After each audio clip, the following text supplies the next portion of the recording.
안녕하세요. 저는 30대 유부남입니다. 얼마 전에 아내가 출산을 했습니다. 아내가 몸이 조금 약한 편입니다. 그래서 입덧도 심한 편이었습니다. 만삭 때도 유독 많이 힘들어 했습니다. 그래서 장모님이 저희 집에 자주 오셨습니다. 장모님은 청소도 해주셨고 음식도 만들어주고 가셨습니다. 덕분에 저는 이전보다 더 잘 먹게 되었죠. 다만, 한 가지 아쉬운 점이 있다면 부부관계를 할 수 없다는 점이었습니다. 임신 중에도 관계가 가능하다고 하지만 아내가 질색을 하더군요. 그리고 항상 피곤해해서 기회가 없기도 했죠. 그러다 보니 아내가 잠이 들면 휴대폰을 들고 화장실로 향했습니다. 그곳에서 혼자 욕구를 풀곤 했지요. 그러다 아내의 출산일이 가까워지자 장모님이 아예 저희 집으로 오셨습니다. 장모님은 정말 열심히 집안일을 해주셨습니다. 덕분에 아내와 둘이 살 때보다 집안이 더욱 깨끗해졌고 먹는 것도 더욱 풍족해졌습니다. 저는 고맙고 죄송한 마음이었습니다. 그래서 매달 장모님께 용돈도 두둑히 챙겨드렸죠. 아내도 장모님과 있으니 엄청 편해하더군요. 장모님은 출산 이후에도 애를 봐주시겠다고 했습니다. 저는 안 그래도 된다고 말을 했지만 아내가 적극 찬성을 하더군요. 결국 매달 얼마씩 돈을 드리기로 하고 장모님이 도와주시기로 결정을 했습니다. 장인어른도 안 계시니 별다른 걸림돌도 없었죠. 장모님은 비싼 조리원도 취소하라고 하시더군요. 하지만 아내는 조리원을 강력하게 원했습니다. 조리원에 대한 기대감이 있는 것 같았습니다. 결국 아내는 조리원에서 2주를 보내기로 했습니다. 그리고 집으로 와서는 장모님이 도와주시기로 했죠. 그렇게 아내의 출산일이 다가왔습니다. 출산 예정일이 다가오자 저는 휴가를 내고 대기했습니다. 그리고 진통이 오기 시작하자마자 병원으로 향했죠. 물론 장모님도 함께 움직였습니다. 하지만 아기가 빨리 나오지를 않더군요. 결국 첫 진통 후 거의 하루 만에 아이가 나왔습니다. 탯줄을 자를 때는 사실 얼떨떨해서 별다른 감정도 없었죠. 그렇게 정신없이 아이가 태어나게 되었습니다. 아내는 병원에서 며칠 입원을 하게 되었고 장모님께서 옆에 있어 주시겠다고 하더군요. 저는 다음날 출근을 해야 되어서 집으로 돌아왔습니다. 혼자 집안에 있으니 뭔가 많이 허전한 느낌이었죠. 한편으로는 오랜만에 혼자 있는 자유시간이기도 했죠. 첫날은 아기와 아내가 계속 신경이 쓰였죠. 하지만 아내와 아기는 건강한 상태였습니다. 그러자 둘째 날에는 혼자 집에 있는 게 심심하더군요. 그래서 컴퓨터에 숨겨놓은 동영상들을 열었습니다. 아무도 없으니 눈치 안 보고 영상을 마음껏 즐겼죠. 몇 달 동안 참아왔던 욕구를 마음껏 분출하고 잠이 들었죠. 아내는 병원을 나와 조리원으로 옮기게 되었습니다. 그런데 조리원에서는 면회가 제한적이었습니다. 가족이라도 함께 자는 것도 안 되더군요. 산모의 안정을 위해서라는데 이해할 수 없었죠. 그래도 방침이 그렇다고 하니 어쩔 수 없었습니다. 그래서 장모님과 함께 집으로 오게 되었습니다.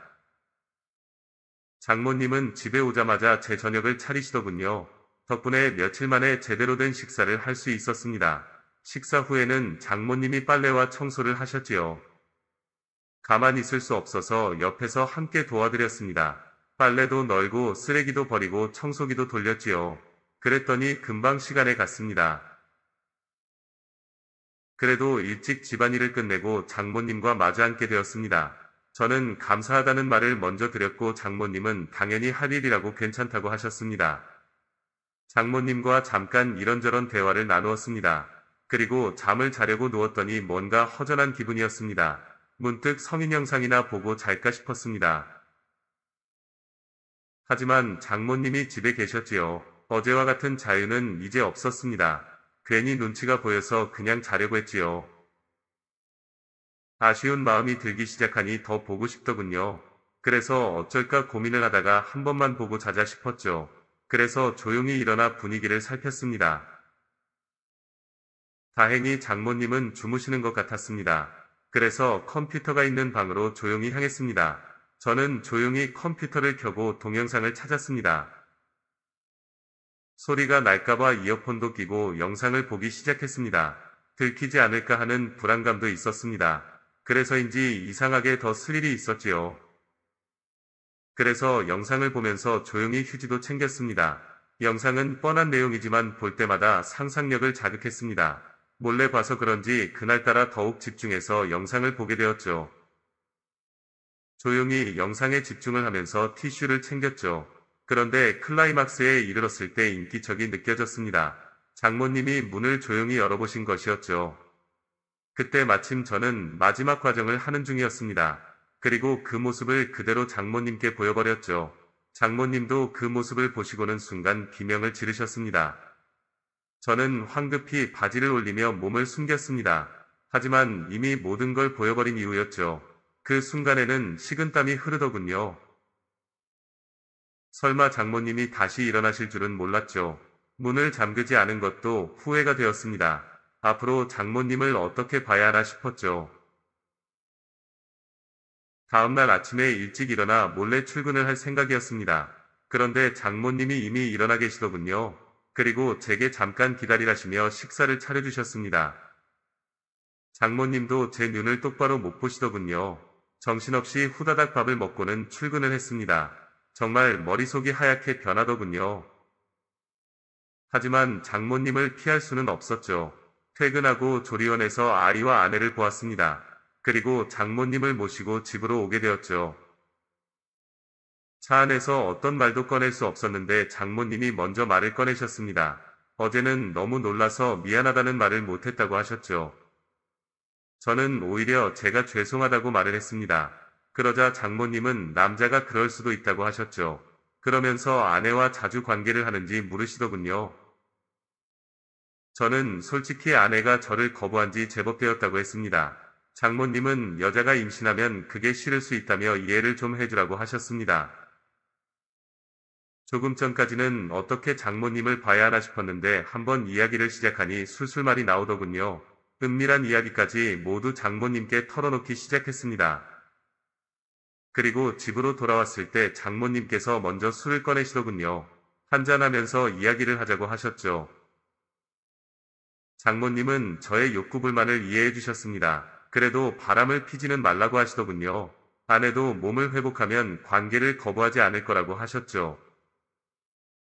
혹시나 계속 관계를 거부하면 어쩌냐고 말씀드렸더니 요즘은 상담센터도 잘 되어 있으니 상담도 받아보라고 하셨습니다. 리스가 된 부부들이 상담을 많이 받는다고 하시더군요. 참기 힘들면 지금처럼 영상 보면서 풀라고 하시더군요. 원하면 잠깐 자리를 비워주시겠다고도 하셨습니다. 하지만 저는 괜찮다고 말씀드리고는 술을 마셨습니다. 허락을 받았다고 해서 장모님이 있는데 쉽게 할 수 있는 일은 아니었으니까요. 오히려 장모님이 알고 있다 생각하니 더 부끄럽더군요. 담담하게 상담을 받듯 대화를 나누었지만 사실 속으로는 엄청 쑥스러웠습니다. 그리고 어제 봤던 영상들이 자꾸 떠올랐죠. 자연스럽게 장모님과 영상에서 봤던 배우가 겹쳐졌죠. 장모님도 혼자가 되시고 오래 직장 생활을 하신 분입니다. 나이에 비해 관리를 잘 하신 분이었죠. 그래도 영상과 현실은 달랐습니다. 그저 제 마음을 이해해 주신 것만으로도 감사했습니다. 어제의 난감함을 잊고 기분 좋게 술을 마셨습니다. 장모님도 이야기를 꺼내기까지 긴장을 많이 하셨더군요. 어제의 일은 장모님 본인의 실수라고 생각하셨지요. 그래서 이야기를 꺼내기 위해 술까지 꺼낸 것이었죠. 다행히 이야기가 잘 풀리면서 긴장이 풀어졌습니다. 술을 제법 많이 마셨는지 취기가 많이 돌았습니다. 장모님도 자리에서 몸을 제대로 가누지 못하고 있었죠. 술을 오랜만에 마셔서 그런지 조절을 못하신 것이죠. 장모님이 비틀거리며 몇 번이나 쓰러질 뻔 하셨습니다. 저는 장모님을 화장실까지 부축해드렸습니다. 하지만 화장실에서도 몸을 못 가누시더군요. 하위를 제대로 내리지 못한 상태로 변기에 앉으셨죠. 하지만 그대로 다시 옆으로 고꾸라지시더군요. 저는 장모님을 부축해서 변기에 앉혀드리고 옷도 제대로 내려드렸습니다. 민망한 모습을 모두 눈으로 보게 되었죠. 하지만 장모님은 이미 정신이 없으신지 그대로 소변을 보셨습니다. 덕분에 제 손과 옷이 소변에 젖어버렸죠. 장모님도 이미 옷이 다 젖어버렸지요. 그렇다고 혼자 수습을 하실 상황도 아니었지요. 어쩔 수 없이 젖은 옷을 갈아입혀 드려야 했죠. 수건으로 대충 닦아드리고 방으로 모시고 갔습니다. 그리고 방에 눕혀드리고 옷도 갈아입혀 드렸습니다. 장모님은 거의 기절하듯 잠이 드셨습니다. 한바탕 땀을 빼서 그런지 저도 그대로 쓰러져 버렸죠. 잠깐 쉰다는 게 그대로 기절하듯 잠이 들어버려죠. 그리고 아침에 갑자기 정신이 번쩍 드는 기분이었습니다. 순간 등골이 서늘해지는 기분이었습니다. 제 몸에서 누군가의 체온이 느껴지고 있었습니다. 슬쩍 눈을 떠보니 장모님이었습니다. 제가 옷을 벗어던진 상태로 자고 있더군요. 그리고 장모님도 아래 속옷만 입고 주무시고 있었죠. 그 상태로 장모님과 엉켜서 잠을 자고 있었던 것입니다. 밤에 무슨 일이 있었는지 기억이 나지 않았습니다. 분명 옷을 갈아입히고 재워드린 것은 기억이 나는데 그 이후가 기억이 없었습니다. 왜 장모님과 껴안고 자고 있는지도 생각이 안 났습니다. 그때 장모님도 제 기척에 눈을 뜨시고 있었습니다. 우리는 서로 엄청 크게 놀랐습니다. 하지만 장모님은 저보다 더 기억이 없으셨습니다. 불안하신 표정으로 혹시 무슨 일이 있었는지 물으시더군요. 저는 아무 일도 없었던 것 같다고만 말씀드렸습니다. 장모님은 조용히 당신의 몸도 확인을 하시는 것 같았습니다. 하지만 사실은 저도 확신이 없었습니다. 제가 왜 옷을 벗고 잠이 들었는지 이해가 되지 않았죠. 잠시 후 장모님도 옷을 갈아입으시고는 나오셨습니다. 그리고 장모님은 화장실에서 샤워를 하시고 뒷정리도 하시는 것 같았습니다. 저도 안방 화장실에서 샤워를 했습니다. 손에서는 여전히 소변 냄새가 나는 것 같았습니다. 서둘러 샤워를 하고 옷을 갈아입었습니다. 장모님은 어제 술을 마시고 실수한 것 같다고만 하셨습니다. 화장실에서 어제의 흔적을 보신 것 같았습니다. 우리 둘 다 술이 너무 취했었다고 결론을 내렸습니다. 어제의 일에 대해서는 서로 그렇게 정리를 했지요. 하지만 여전히 미묘한 어색함은 남아 있습니다. 그리고 다음날 밤에 몰래 동영상을 열어보았습니다. 장모님이 집에 계신데도 컴퓨터방에서 영상을 보았죠. 장모님이 주무시는지는 알 수 없었습니다. 왠지 문을 잠그고 싶지도 않더군요. 그리고는 장모님 관련 동영상만 뒤져보기 시작했습니다. 그날 보았던 장모님의 모습이 자꾸 떠오르더군요. 그날 밤에 무슨 일이 있었는지 상상하게 되었죠. 미쳤다고 생각하면서도 자꾸만 상상을 하게 됩니다. 아내랑 빨리 관계 회복을 해야 할 것 같습니다. 내가 그녀를 만난 것은 운명이라고 믿는다. 그녀를 처음 본 순간부터 내 마음은 걷잡을 수 없이 빨려들었고 이 감정을 설명할 수 있는 단어는 오직 운명이라는 말뿐이었다. 김은숙. 나이 40. 그녀의 새하얀 피부와 수려한 이목구비는 공년배의 아줌마들보다 훨씬 젊어 보였다. 그녀는 어머니와 스포츠 센터에서 함께 에어로빅을 하며 알게 된 분이었다. 처음 만난 날 그녀는 반갑게 내게 인사를 건넸다. 너가 창식이구나? 그녀는 환한 미소로 말을 이었다. 엄마가 아들 자랑을 하도 많이 해서 다 알아. 언니는 잘생긴 아들 둬서 좋겠네라는 그녀의 한마디는 내 얼굴을 뜨겁게 만들었다. 세련된 말투와 밝은 에너지는 단숨에 그녀를 특별한 사람으로 느끼게 했다. 그녀는 좀 달랐다. 평소 엄마와 가깝게 지내던 아줌마들과는 말이다. 알고 보니 그녀는 엄마가 평소 다니던 에어로빅 강사였고 한참 어렸다. 재작년 그녀와 이런저런 얘기를 나누다가 우리가 같은 고향 출신이며 고등학교에서 직속 선후배 관계였다는 것을 알게 되면서부터 더 가까워졌다. 그 만남 이후로도 그녀는 어머니와 자주 함께 어울리며 내 일상 속에 자연스럽게 스며들었다. 그녀와 대화를 나눌 때마다 그녀의 재치와 따뜻한 성격에 점점 더 빠져드는 나를 느꼈다. 그녀와의 만남은 단순한 우연이 아니었다. 그것은 분명 내 삶에 예정된 운명이었다. 어느 날 그녀가 내게 화분 몇 개를 옮겨줄 수 있냐고 물어왔다. 무거워서 혼자 들기 어렵다며 집까지 가져다 달라는 부탁이었다. 사실 그날은 친구들과의 약속이 있어 망설였지만 문득 어머니가 했던 말이 떠올랐다. 2년 전 그녀의 남편이 바람이 나 딸 희영이와 단둘이 지내고 있다는 이야기였다. 예민한 사춘기 딸과 함께하며 연애도 못하고 외롭게 지낸다는 그녀의 이야기는 왠지 모르게 내 처지와 닮아 보여 남 같지 않게 느껴졌다. 아파트 4층까지 화분 2개를 옮겨주고 난 뒤 그녀가 커피를 한 잔 건넸다. 거실에 앉아 따뜻한 커피를 마시며 잠시 대화를 나누었다. 창식이는 만나는 여자친구 있어? 저요? 없어요. 아줌마가 한 명 소개시켜주세요. 나는 장난스럽게 말했다. 그녀가 웃으며 대답했다. 호호. 나한테 그런 재주가 어딨어? 내 주변엔 다 아줌마뿐인데. 그럼 아줌마는 남자친구 있으세요? 그녀는 남자라는 단어에 살짝 얼굴을 붉혔다. 나도 없어. 하고는 커피잔 가장자리를 살짝 만지작거렸다. 그럼 많이 적적하시겠어요. 어디 가서 빨리 한 명 구하셔야겠는데요. 그녀가 눈을 살짝 흘기며 말했다. 너, 내가 적적한지 아닌지 어떻게 알아? 네? 그런 뜻이 아니라 그냥 희영이랑 단둘이 사시니 외롭게 지내실 것 같아서요. 그녀는 나를 가만히 쳐다보다가 웃음을 터뜨렸다. 그래, 창식이 눈에도 내가 외로워 보이는구나. 그냥 추측이에요. 제가 뭘 알겠어요. 나는 고개를 살짝 저으며 대답했다. 그녀가 장난스럽게 말을 던졌다. 그럼 창식이가 한 명 소개해 줄래? 나는 능청스럽게 말했다. 주변에 괜찮은 남자 있나 한번 찾아볼게요. 그녀가 웃음을 터뜨리며 말했다. 호호호. 방금 한 말 농담인 거 알지? 네. 저도 그 정도 눈치는 있습니다.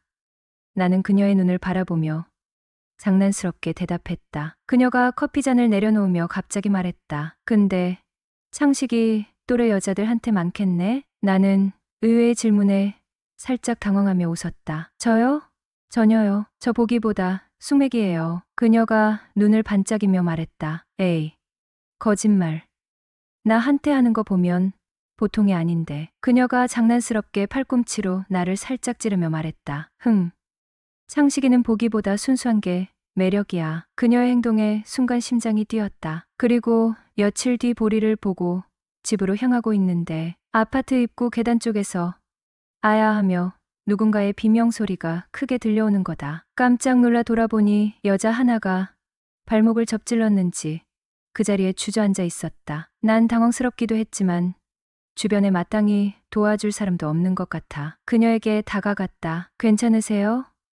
일어서실 수 있겠어요? 아니, 안 괜찮은 것 같아요. 순간 그녀와 눈이 마주쳤는데 희영 엄마였다.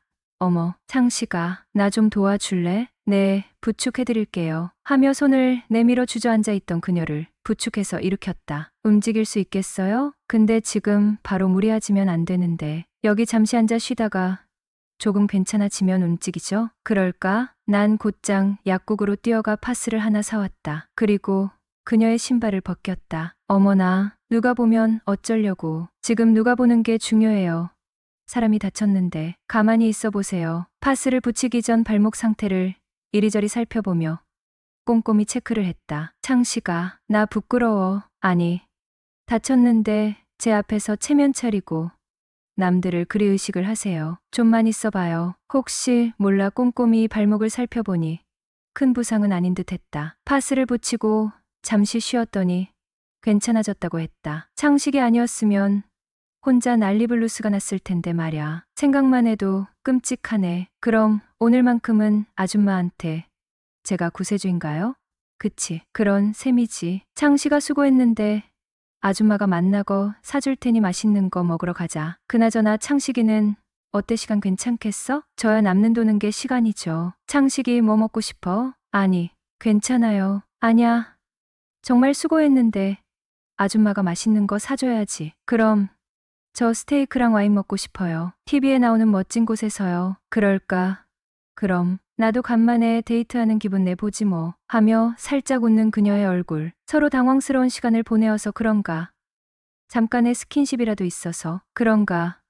어딘가 모르게 그녀와 가까워진 느낌이었다. 그리하여 가장 가까운 스테이크 전문점으로 향했다. 주문을 하고 먼저 나온 음료를 마시고 있는데 그녀가 표정이 그리 밝지 못했다. 나중엔 안 사실이지만 그곳은 전 남편과 희영이가 자주 외식하던 곳이었다고 했다. 아줌마 표정이 무슨 고민이 있는 것 같네요. 아무 일도 아냐. 발목 때문에 신경 쓰여서 그런 거지. 정말이죠?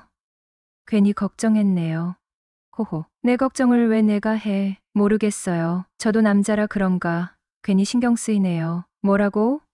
남자라 그런다고. 호, 너가 무슨 남자야? 어린애지. 아줌마 저 나이가 몇인데 무슨 어린애 취급이에요. 저 26살이라고요. 26이면 나한테는 애기지. 애기야. 그녀는 나를 빤히 바라보며 입가에 엷은 미소를 지으며 나에게 대답했다. 나는 그녀의 미소가 너무 아름답다는 생각을 하면서 곧바로 그녀에게 그 말을 해주었다. 사실 어느 여자인들 아름답다는 칭찬에 무관심할까? 아줌마, 그렇게 웃는 모습이 너무 아름다우세요. 창식이 너 자꾸 왜 그래?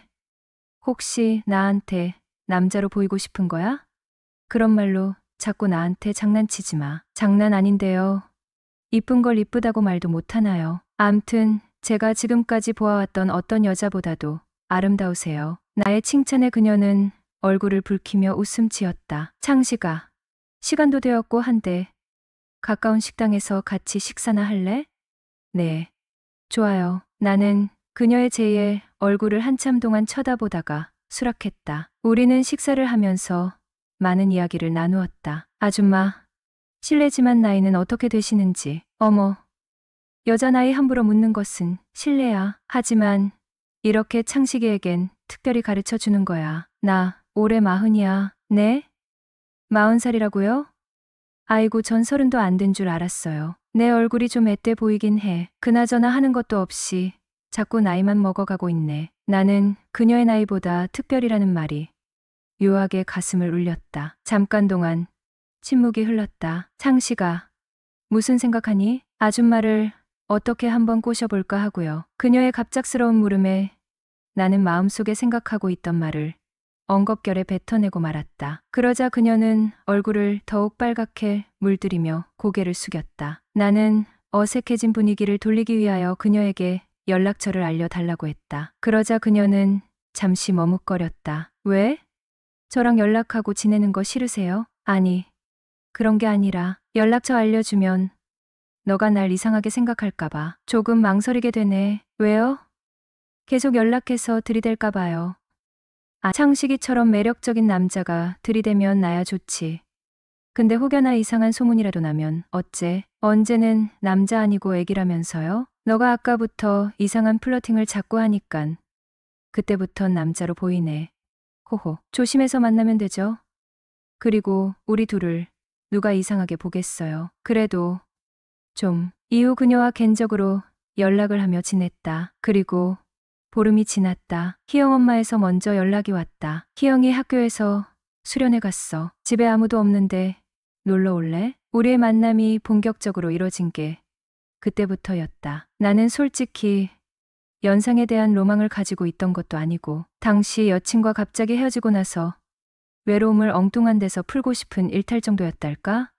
네, 가는데 20 정도 걸려요. 그래, 천천히 와. 너 좋아하는 찜닭 만들어 놓고 있을게. 집에 가는 내내 여러 생각이 들었다. 영화에서 보는 그런 스토리가 전개될 수 있을까?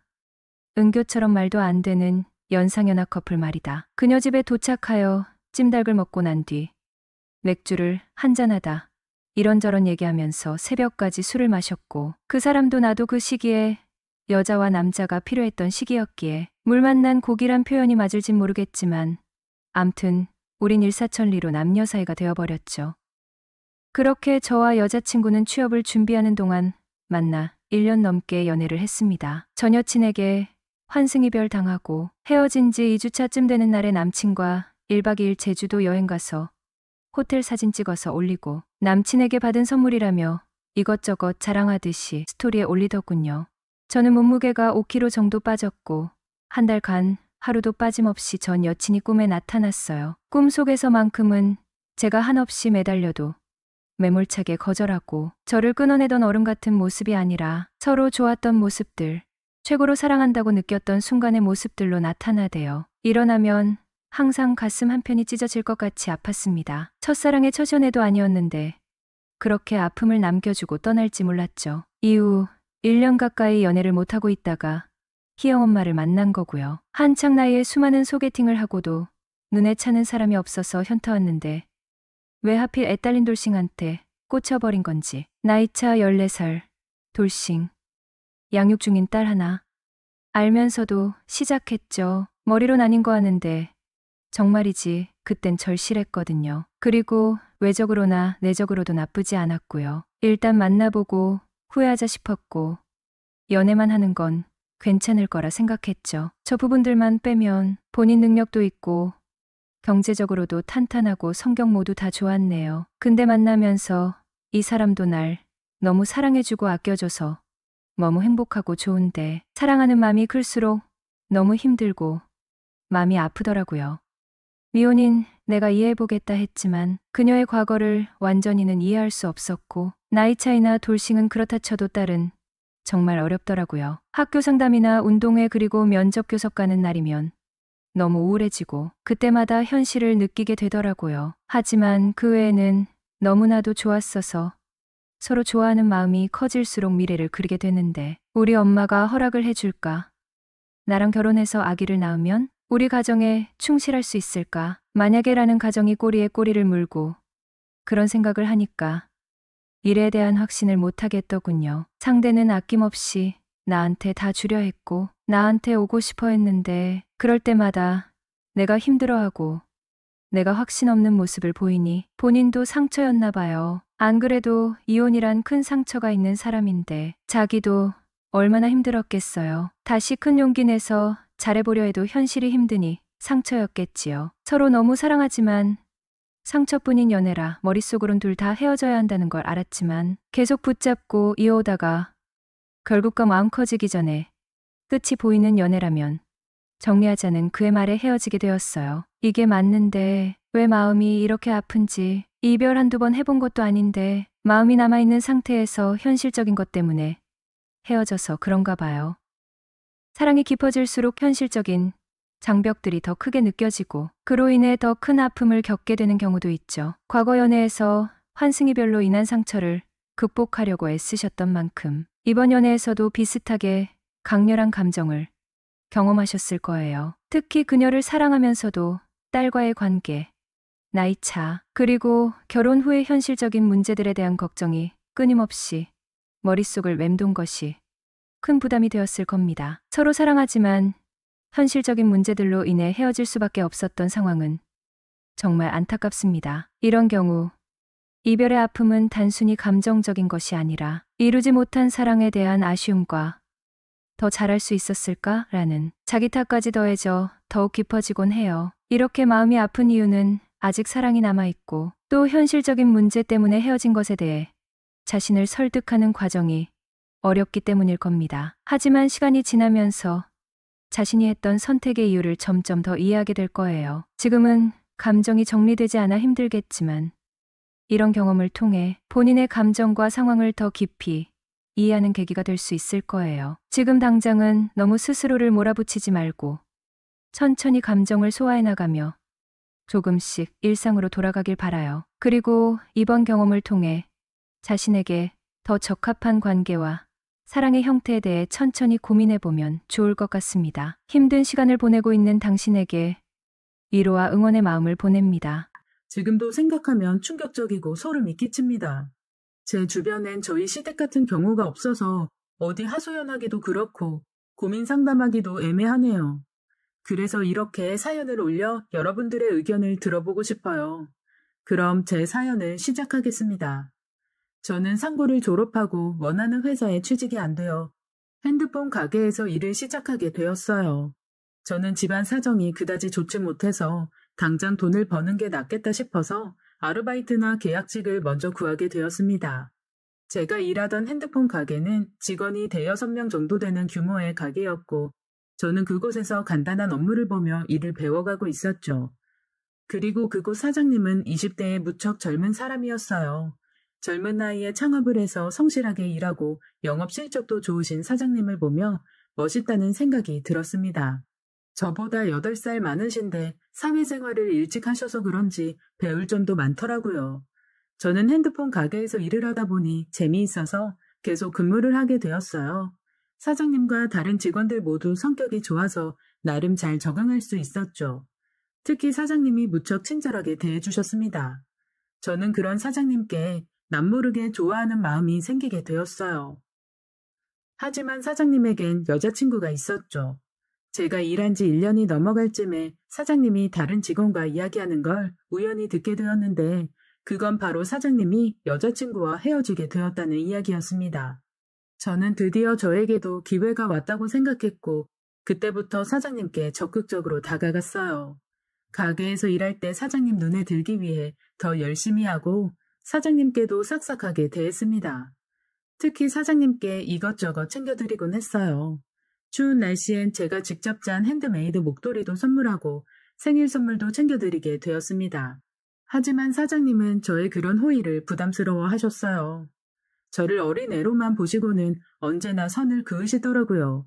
사실 8살 나이 차이가 그렇게 큰 게 아니라고 생각했는데 사장님은 저를 어리게만 보니 제 마음은 답답하기만 했습니다. 그러던 어느 날 제가 사장님의 돌같던 마음을 움직이게 된 계기가 있었는데요. 그건 바로 제가 사장님의 어머니께서 갑상선암에 걸려 수술을 받으셨다는 이야기를 듣게 된 후부터였습니다. 사장님은 외아들이었고 어머니와 아버지와 단 3식구가 함께 산다고 들었었어요. 어머니가 수술을 받고 몸져 누워 계시니 집안을 돌봐줄 사람이 아무도 없어서 힘들겠구나 싶더라고요. 아니나 다를까 사장님은 입던 옷을 3일이나 입고 나올 정도로 하루하루 행색이 초라해져 갔어요. 가게 일도 바쁜데 어머니 챙기랴 무척 힘들어 보였습니다. 그래서 저는 사장님을 위해서 사장님의 어머니를 위해 도움이 될 게 뭐가 있을까 생각해 보았죠. 인터넷에 갑상선암에 대해 알아보니 수술 후의 사후 관리가 더 중요하다고 하더라고요. 특히 음식을 잘 가려서 먹어야 한다길래 저는 갑상선암에 좋다는 음식들을 준비해서 가게에 출근하게 되었어요. 그리고 사장님이 퇴근하시는 길에 사장님께 제가 준비한 것들을 드리게 되었습니다. 사장님, 어머니가 편찮으시다고 들었어요. 이거 별건 아닌데 그래도 도움이 될까 싶어서 한번 만들어봤어요. 지연 씨, 이게 뭐예요? 아, 이거 반찬들이에요. 갑상선암 수술 후에 좋다는 음식들로 준비해봤어요. 사장님 어머님이 수술한 지 얼마 안 되셔서 식사 챙겨 드시기 어려울 것 같아서요. 사장님은 제 말에 잠깐 머뭇거리더라고요. 지연 씨가 이렇게 챙겨주는 마음은 정말 고마운데 좀 부담스럽고 미안하네요. 사장님 부담 갖지 말고 가져가세요. 전 그냥 사장님이 저한테 잘 대해주셔서 고마운 마음으로 드리는 것 뿐이에요. 그리고 이거 코코넛 오일인데 이게 진짜 좋다네요. 꼭 하루에 한 숟가락씩은 드시라고 전해주세요. 정말 고마워요. 사실 요 며칠 어머니가 아프신 바람에 저희 집 상태가 말이 아니었거든요. 저희 어머니까지 생각해서 이런 걸 다 만들어주고 지연 씨 어리게만 봤는데 참 속이 깊으시네요. 정말 고마워요. 이건 어머니께 잘 전해드릴게요. 그날 이후 사장님이 저를 바라보는 눈빛이 조금은 달라진 걸 느꼈어요. 그 후로도 저는 몇 번 더 반찬을 만들어 사장님께 보내드렸습니다. 사장님은 저의 그런 행동에 감동을 받았는지 어느 날은 퇴근할 때 저에게 할 말이 있다고 퇴근하지 말고 잠깐 기다려달라고 했어요. 저는 다른 직원들이 퇴근할 때까지 기다렸고 모두가 퇴근한 후에 사장님이 제게 와서 말을 걸었어요. 지연 씨, 그동안 너무 고마워요. 저희 어머니도 엄청 고마워하고 있어요. 아이, 뭘요. 그보다 어머님은 몸 좀 어떠세요? 덕분에 많이 기운 차리셨어요. 다행이네요. 그래서 말인데 제가 지연 씨께 감사한 마음 어떻게 표현해야 할지 고민하다가 영화 티켓을 가져와 봤는데 혹시 오늘 저랑 영화 보러 갈래요? 지연 씨가 공포 영화 좋아하신다고 들어서. 사장님은 제게 수줍게 공포영화 예매 티켓을 내밀며 저에게 데이트 신청을 했고 저희 둘은 늦은 밤 영화를 보고 가볍게 술도 한잔 하게 되었습니다. 그 후로도 가끔씩 다른 직원들 모르게 데이트를 하게 되었어요. 그리고 어느 날 사장님이 제게 와서 난감한 듯이 말을 꺼냈어요. 지연 씨, 저희 어머니께서 그동안 너무 고마웠다고 식사 한번 대접하고 싶으시다는데 그건 좀 부담스럽죠? 어머님이 식사를요? 아니요, 전혀 부담스럽지 않아요. 초대해 주시면 감사한 마음으로 갈게요. 저는 그렇게 사장님의 집에 처음으로 놀러 가보게 되었어요. 사실 몇 번의 데이트를 하긴 했지만 사장님이 아직 사귀자는 말은 안 해서 서로 좋은 감정으로 만나는 상황이었는데 사장님 어머님의 초대로 집에 놀러 가게 된 거였죠. 사장님의 집은 꽤나 잘 사는 집이었습니다. 엄청난 부자는 아니지만 그래도 집안에서 여유가 느껴지더라고요. 저와 사장님이 집에 들어가자 사장님의 아버지께서 어서 들어오라며 저를 집으로 안내해줬고 곧이어 사장님의 어머니께서 앞치마를 두른 채로 부엌에서 나오셨죠. 환한 미소를 지으며 서 계신 모습이 얼마나 우아하고 예쁘신지 사장님의 잘생긴 외모가 어머니의 유전자를 물려받았구나 딱 알겠더라고요. 사장님의 어머니께서 그날 음식을 얼마나 많이 준비해 주셨는지 식탁 위가 무척 화려했습니다. 게다가 식탁 위에는 킹크랩이 떡하니 놓여 있는데 킹크랩이 어찌나 큰지 제 눈이 다 동그래졌어요.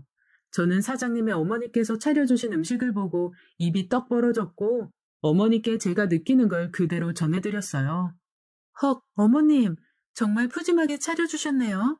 태어나서 이렇게 고급진 상차림은 처음 봐요. 지연 씨는 말을 참 재밌게 하네요. 그동안 지연 씨한테 얻어먹은 게 있는데 제가 이 정도는 해야죠. 아니에요. 어머님이 지금 이렇게 기운 차리신 것만 봐도 저는 기분 좋아요. 어쩜 이렇게 마음씨도 고울까? 어서 앉아요. 음식 식기 전에 맛있게 들어요. 고맙습니다. 잘 먹겠습니다. 사장님의 아버지는 제게 게살을 발라주기도 하고 저를 아주 귀한 손님 대하듯이 챙겨주셨어요. 그리고 식사가 거의 다 끝나갈 즈음 사장님의 아버지께서 말씀하시더라고요. 우리 정훈이한테 들었는데 아가씨가 참 성실하고 착하다고 하더군요. 칭찬 감사합니다. 나는 아가씨가 참 순수해 보여서 마음에 드는데 아가씨는 우리 정훈이가 어때요? 아버지, 그런 말은 실례예요. 아버지가 주책이시네. 지연씨, 다 먹었으면 이제 제 방으로 가요. 사장님의 어쩔 줄 몰라 하는 모습에 사장님의 아버지와 어머니 모두 껄껄껄 웃으셨고 저도 웃음이 나와 피식피식 웃는데 사장님은 그런 저를 방으로 데리고 들어갔네요. 사장님의 방은 잘 정돈되어 있고 아주 깔끔했습니다. 그리고 방을 둘러보는데 제 눈에 들어온 액자가 하나 있었어요. 그건 다름 아닌 사장님의 전 여자친구 사진이었죠. 제가 그 사진을 본 걸 눈치챈 사장님은 당황해하며 사진을 서랍에 넣으며 말했네요. 아, 이게 아직도 있었네. 지연씨, 마음 상하게 할 생각은 아니었는데 엄마 일로 정신없다 보니까 이걸 치운다는 걸 깜빡했네요. 아니에요. 그런데 뭐 하나 물어봐도 돼요? 그럼요. 전 여자친구 분이랑은 왜 헤어지신 거예요? 아, 그게 그냥 마음이 안 맞아서 헤어진 거예요. 연인 사이에 헤어지는 게 달리 무슨 이유가 있겠어요. 지연씨, 그런데 이런 얘기는 좀... 우리 바람 쐬러 잠깐 나갈래요? 저는 그날 저녁 사장님의 부모님께 인사를 드리고 사장님과 소화도 시킬 겸 공원 산책을 하게 되었어요. 그리고 그날 저는 사장님께 정식으로 고백을 받게 되었습니다. 나중에 알게 된 사실이지만 사장님은 저와 나이 차이가 많이 나서 처음부터 여자로 보지 않았었는데 제가 어머니께 잘하는 모습을 보면서 자기가 동반자로 꿈꾸던 현모양처 같은 모습에 반했다고 하더라고요. 그렇게 저희 둘은 사귀게 되었고 1년간의 달콤한 연애를 하게 되었습니다. 사장님은 제가 공식적으로 여자친구가 되고 나서부터는 저를 엄청 챙기고 잘해주셨어요. 하루도 저와 떨어지려고 하지 않을 정도로 저를 사랑해 주었습니다.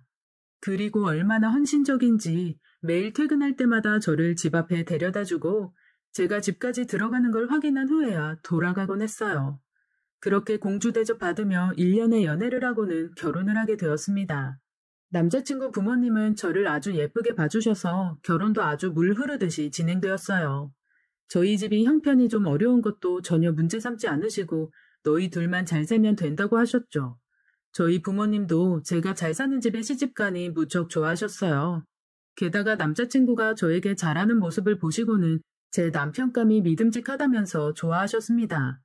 그렇게 양가 부모님의 축복 속에 결혼을 하게 되었어요. 저는 결혼을 하면서도 제가 참 인복이 많은 사람이라고 생각했어요. 화목한 가정에서 자란 남편과 착하신 시부모님을 갖게 되었으니 제가 꿈에 그리던 결혼 생활이라 생각했습니다. 저는 결혼 직후 남편 소유의 오피스텔에 들어가서 신혼을 시작하게 되었어요. 그런데 결혼 후 얼마 안 가 남편의 핸드폰 가게 영업이 조금 어려워졌고 남편은 제게 오피스텔에 월세입자를 구해서 월세를 받고 우리는 본가에 들어가서 당분간 사는 게 어떻겠냐고 제안을 했습니다.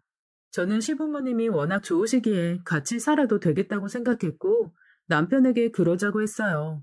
남편은 다음날 바로 집을 내놓았고 저희는 금방 세입자를 구해서 나가게 되었습니다. 그리고 시댁으로 이사를 가게 되었어요. 시댁은 집이 아주 큰 전원주택에서 살고 계셨기에 저희와 살림을 합쳐도 서로 불편하지 않을 정도였습니다. 하지만 이때 합가를 하는 게 아니었는데 지금 다시와 생각하면 정말 후회가 됩니다. 다시 시간을 되돌릴 수만 있다면 하는 마음이 지금도 하루에도 여러 번 들어요. 그동안 부부 사이가 좋아 보이시던 시부모님의 모습은 전부 진짜가 아니라는 걸 알게 되었어요. 저는 결혼 후에도 계속 남편의 일을 도와 핸드폰 가게에 나갔었는데 합가 후에도 계속 일을 하고 있었어요. 평일에는 아침과 밤 시간에만 시부모님들과 마주쳤기에 크게 부딪힐 일이 없었어요. 하지만 제가 쉬는 날엔 아무래도 시부모님과 함께 있는 시간이 많았습니다. 하루는 시어머니와 장을 보러 같이 마트에 가게 되었어요. 그리고 나오기 전에 시아버지께 마트에 다녀오겠다고 말씀을 드리고 나왔습니다. 그런데 나온 지 10분 정도 되었을 때 시아버지께서 시어머니께 전화를 했더라고요. 이제 마트 주차장이에요. 네, 알았어요. 라고 하고는 전화를 끊으시더라고요. 저는 시아버지께서 무슨 일이 있으셔서 전화를 하셨나 보다 하고 시어머니께 물었습니다. 아버님 왜요? 무슨 일 있으시대요? 아니다. 얼른 장 보고 들어가자. 그렇게 시어머니와 함께 열심히 장을 보고 있는데 또다시 시어머니 폰으로 전화가 걸려왔어요. 이번에도 아버님이 전화를 하셨더라고요. 그렇게 장을 보는 내내 5번 정도 전화를 받은 것 같아요. 제가 시어머니와 마트에 머문 시간이 1시간 정도였으니 거의 10분에 한 번꼴로 전화를 하신 거였죠. 저는 시아버지께 자꾸만 전화가 오길래 어머님, 아버님 무슨 일 있으신 거 아니에요? 그렇지 않고서야 이렇게 자주 전화하실 리가 없잖아요. 아, 그게 원래 평소에도 자주 전화하셔. 너는 신경 쓸 것 없어. 얼른 장이나 보고 들어가자. 라고 하시며 카트에 급한 손놀림으로 물건을 담으셨어요. 그리고 집에 가는 동안에도 또 한 번 전화가 왔습니다. 전화가 올 때마다 시어머니는 상황을 보고하는 듯이 지금 어디에요? 지금 뭘 사고 있어요? 이런 식으로 계속 말씀을 하시더라고요. 그래서 전 속으로 시아버지랑 시어머니께서 금술도 좋으시고 항상 붙어 다니셔서 시아버지가 시어머니랑 떨어져 있으면 불안한 심리가 있으신가 보다 했어요. 그리고 그날 이후 장 보러 갈 때마다 늘 비슷한 일을 겪었습니다. 그런데 시어머니는 그게 익숙한 듯 그저 일 처리를 빨리 하고 집에 가시려고 하셨어요. 그러던 어느 날 퇴근 후에 집에 가보니 웬 젊은 남자가 시댁에 짐을 들이고 있더라고요. 어머님, 저 사람 누구예요? 아, 우리 집에 방이 좀 많잖아. 그래서 2층에 새를 좀 놨어. 너희 시아버지가 일을 안 하시니까 우리 용돈이라도 좀 벌었을 겸해서 잠만 잔다는 사람 구했다. 그러시구나. 잘 됐네요. 그렇게 저희 집에는 20대 중반쯤으로 보이는 젊은 남자가 새를 들어와 살게 되었어요. 안녕하세요. 어머님 말대로 집에서 밥은 안 해먹고 잠만 자고 왔다 갔다 하더라고요. 그래서 그 사람은 아침에 출근하고 퇴근 후 밤늦게 들어오느라 얼굴 마주칠 일도 거의 없었습니다. 그러던 어느 날 세입자가 아침에 출근을 하면서 저희 시어머니께 목인사를 하고 나가는 걸 보게 되었어요. 시어머니도 세입자에게 답인사를 하며 잘 다녀오라고 예의상 인사를 해주시더라고요. 그런데 그 모습을 지켜보시던 시아버지께서 하시는 말씀이 젊은 남자 왔다 갔다 하니까 좋냐? 아주 입이 귀에 걸렸네. 너, 내가 다 지켜보고 있으니까 조심해라. 라고 하시는 겁니다. 저는 시아버지의 저런 말에 너무 놀라 지금 우리 시아버지가 하신 말씀이 맞나 확인차 시아버지를 돌아보게 되더라고요. 그런데 그건 정말 저희 시아버지가 하신 말씀이 맞았어요. 그때 남편도 같이 있었고 시아버지가 하는 말을 함께 듣게 되었죠. 남편은 약간 제 눈치를 보며 얼른 출근하자고 하며 저를 데리고 집에서 나왔어요. 저는 남편에게 아까 시아버지가 시어머니께 왜 그런 식으로 말씀하신 거냐고 물었고 남편은 그제야 제게 시아버지께 약간 의처증 같은 게 있다고 얘기를 해주더라고요. 심한 건 아니고 그냥 엄마가 눈에 안 보이거나 하면 좀 불안해하신다면서요. 남편 말로는 시어머니가 젊은 시절부터 외모가 눈에 띄게 예뻐서 시아버지가 좀 불안해하는 그런 게 있었다고 하더라고요. 그러니 저에겐 신경 쓰지 말라고 말했습니다. 사실 신경 안 쓰기엔 저에겐 시아버지의 언행이 좀 놀라웠는데 그날 후로도 시아버지는 툭 하면 시어머니께 어디 갔다 왔어? 당신 바람 피우는 거 내가 모를 줄 알아? 내가 계속 지켜보고 있으니까 그런 줄 알아. 라고 말하곤 했어요. 그런 시아버지를 볼 때면 전 늘 불안한 마음이 들었습니다. 그리고 그런 말을 듣고 있는 시어머니 표정도 무척 안 좋으셔서 제가 살얼음판을 걷는 기분이었어요. 그날 일도 저에겐 좀 충격이었는데 몇 달 후에 훨씬 더 충격적인 일이 터졌어요. 어느 날 저녁 시아버지께서 엄청 화가 나신 채 집에 들어오셨더라고요. 며느리가 보던지 말던지 듣던지 말던지 전혀 신경 쓰지 않으시고 시어머니 이름을 욕을 섞어서 막 부르며 어디 있냐고 찾으시는 거였어요. 순자 어딨어? 이 여편네가 감히 날 두고 딴 남자랑 놀아나? 당장 안 나와? 그때 마침 어머님이 음식을 사오셨는지 하얀 봉지 안에 음식 포장이 잔뜩 들려있더라고요. 시어머니는 영문도 모르고 집에 들어오셨다가 시아버지가 갑자기 머리채를 잡고 끌고 가시는 바람에 반항도 못하시고 그대로 안방으로 끌려가셨어요. 눈앞에서 가정폭력이 일어나는 걸 본 저는 너무 놀라 소리를 질렀고 남편에게 어서 말려보라고 했습니다. 남편도 놀란 모습으로 시어머니를 시아버지로부터 떼어내며 시아버지를 진정시켰어요. 그리고 시아버지께서 왜 이렇게 화가 잔뜩 나셨는지 시아버지의 입을 통해 듣게 되었습니다. 네가 감히 딴 놈이랑 모텔을 드나들어? 어떤 놈이야? 어떤 놈이랑 뒹굴었냐고? 시아버지는 화가 잔뜩 나셔서 소리를 고래고래 지르셨어요. 시어머니는 그제야 사태 파악이 되셨는지 시어머니도 화를 내며 그게 무슨 소리야? 모텔은 무슨 모텔? 도대체 언제까지 이렇게 나 괴롭힐래? 그놈의 의처증은 30년이 지나도 안 고쳐지니? 제발 정신 좀 차려. 이게 어디다 대고 의처증이래? 네가 바람을 폈으니까 폈다고 하지. 네가 바람 피우고 다니는 거 내가 모를 줄 알았어? 증거 있어? 내가 바람 피웠다는 증거 있냐고? 증거? 내 친구가 당신 모텔에서 나오는 거 봤대. 그게 증거야. 어떤 놈이랑 갔어? 다른 데로 말하지 못해?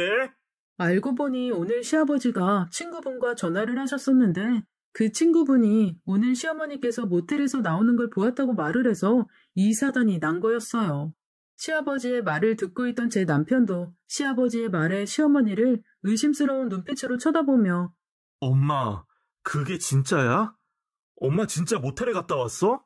라고 물었고 시어머니는 그 말에 억장이 무너진다는 표정을 지으며 이젠 너까지 아버지 닮아가냐?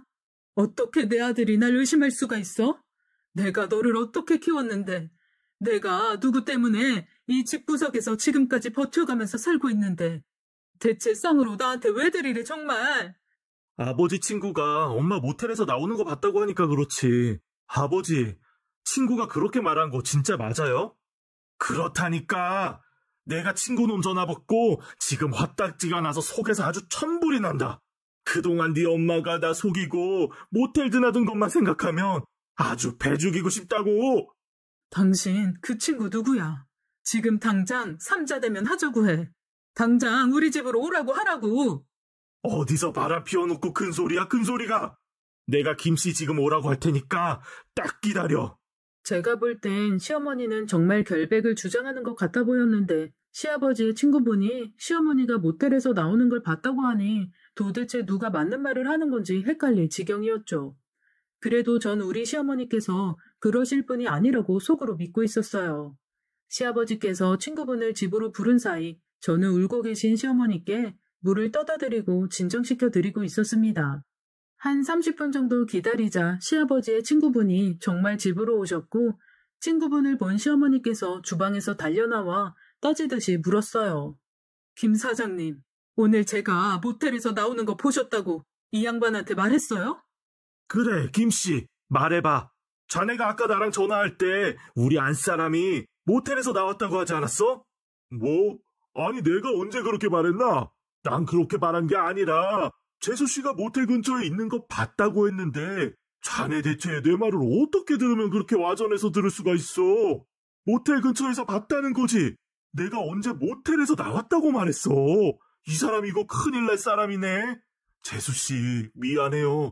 내가 아까 이 친구랑 통화를 하는데 재수씨가 보이길래 재수씨 봤다고 했더니 어디서 봤냐고 다짜고짜 묻길래 눈에 보이는 게 모텔이라 모텔 근처에서 봤다고 했는데 크게 오해를 한 모양이네요. 김 사장님, 왜 하필 모텔 근처라고 말하신 거예요? 거기 상가 밀집 지역이라 다른 데도 많았을 텐데. 죄송하게 됐습니다, 재수씨. 나는 그냥 눈에 들어오는 간판 읽는다는 게 그만. 당신 이제 확인시켜줬으니까 의심 풀렸어? 도대체 이게 몇 번째야? 당신 옛날에도 우리 부모님 앞에서 이 난리 쳤었지? 그때 내가 뭐라 그랬어? 당신 한 번만 더 이런 식으로 사람 의심하고 바람 피우는 걸로 몰아가면 당신이랑은 끝이라고 했어, 안 했어? 상황 역전에 시아버지는 고개를 돌리고는 아무 말씀 못하셨어요. 그런데 무슨 생각이 드셨는지 다시 시어머니께 말도 안 되는 억지를 부리기 시작하셨습니다. 당신, 그런데 그 시간에 모텔 앞에 왜 서성거린 거야? 어? 김 사장이 모텔에서 나오는 건 못 봤어도 당신이 그 근처에 지나가는 거 봤다는데 거기서 대체 뭐 하고 있었어? 바람 피우고 있었으니까 거기 서 있었던 거 아니냐고. 야, 이춘식이 이 망할 놈아. 네 먹으라고 감자탕 사러 갔다 왔다. 이거 안 보여? 가서 직접 확인해봐. 그 근처에 이 감자탕집 있나 없나? 시아버지는 시어머니의 반격에 눈을 요리조리 돌리시며 할 말을 막 찾는 게 보였어요.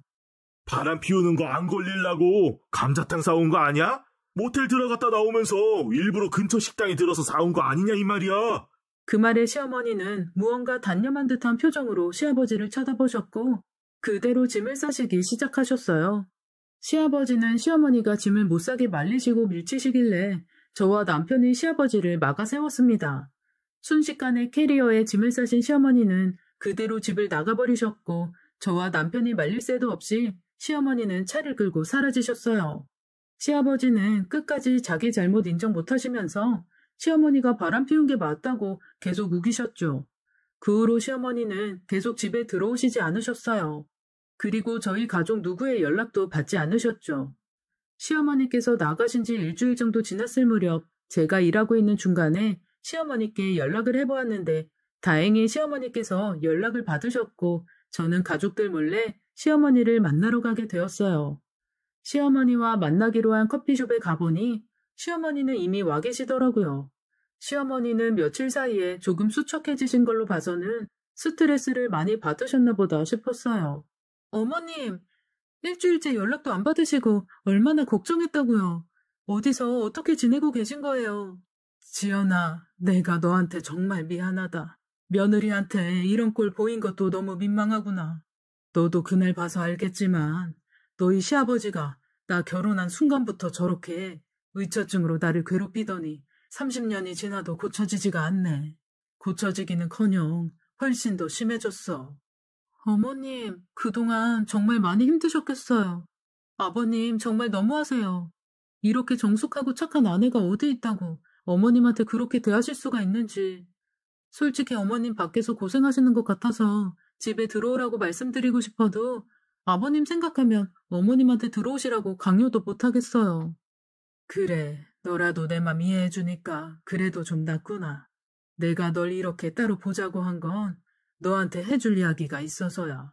그렇게 저는 한동안 커피숍에서 시어머니의 이야기를 듣게 되었어요. 그리고 그날의 만남은 비밀로 한 채 집에 들어가게 되었습니다. 시아버지는 저와 남편을 닥달하며 시어머니랑 연락을 해보라고 하셨지만 시어머니는 전화를 받지 않으셨어요. 나중에는 시아버지께서도 자기 잘못을 인정하시는지 저와 남편에게 시어머니랑 연락이 닿으면 자기가 잘못했다고 전해달라고 간절하게 부탁을 하시더라고요. 시어머니가 집을 나가신 지 2, 3주 정도 되었을 때 시아버지 앞으로 등기가 하나 왔어요. 시아버지는 이게 뭐지 하는 표정으로 우편물을 뜯어보셨는데 그 안에는 시어머니께서 보내신 서류들이 들어있었습니다. 그 서류에는 협의 이혼 의사 확인 신청서라고 쓰여 있었어요. 그리고 시어머니께서 보내신 편지도 함께 동봉되어 있었습니다. 시아버지는 그 서류를 보고는 손을 부들부들 떠시며 종이를 박박 찢어버리셨고 화가 잔뜩 나셔서는 시어머니가 노망이 났다며 그러지 않고서야 어떻게 자기한테 이런 걸 보낼 수 있냐고 하셨어요. 사실 이 서류가 올 거라는 걸 저는 이미 알고 있었는데요. 역시나 시아버지의 반응으로 보아 이혼할 의사가 전혀 없어 보이셨어요. 저는 이 사실을 시어머니께 알렸고 시어머니는 그럼 어쩔 수 없다며 이혼 소송만이 답이라고 하셨네요. 그렇게 시어머니는 결국 오랜 기간 동안 시아버지의 의처증으로 인해 이혼 소송을 제기하게 되셨어요. 시아버지는 끝까지 협의 이혼 안 해주시고 결국 소송을 통해 이혼을 하게 되었어요. 하지만 끝까지 시아버지는 시어머니가 바람이 나서 이혼하는 거라고 철석같이 믿으시더라고요. 남편도 저도 아버님의 생각에 혀를 내두를 뿐이었어요. 그동안 시어머니께서 이런 시아버지를 참고 산 이유는 역시나 딱 한 가지 이유 때문이었어요. 그건 바로 제 남편이었죠. 아들을 이혼 가정에서 자라게 하고 싶지 않아서 시어머니 혼자 모든 고통을 감내하신 거였어요. 그리고 제 남편이 저와 결혼한 후에는 미련 없이 이혼할 일이 생기면 이혼 진행을 해야겠다고 마음을 먹고 계셨다네요. 그러면서 그날 만났을 때 저에게 이런 이야기들을 하며 저에게 미안하다고 얘기를 하셨습니다. 저는 시집 온 지 얼마 안 되어서 이런 큰일을 겪으니 좀 충격이긴 했는데 그래도 시어머니께서 시아버지를 벗어나 혼자 사시는 게 오히려 집안 분위기도 더 낫고 어머님께도 좋겠다는 생각이 들어서 어머님을 많이 응원해 드렸네요. 그렇게 시어머니와는 종종 연락을 하며 남편과 저랑 따로 밖에서 만나기도 하며 지내게 되었고 만날 때마다 시어머니의 표정은 한결 편안해 보이셨어요. 반면 시아버지는 매일 불만 많으신 표정으로 하루하루를 지내셨습니다. 때로는 조금 처량해 보이시기까지 했어요. 그렇게 어머님과 아버님이 이혼하신 지 1년 정도 지났을 무렵 시아버지도 어머님 없는 생활에 적응하며 지낸다고 생각했습니다.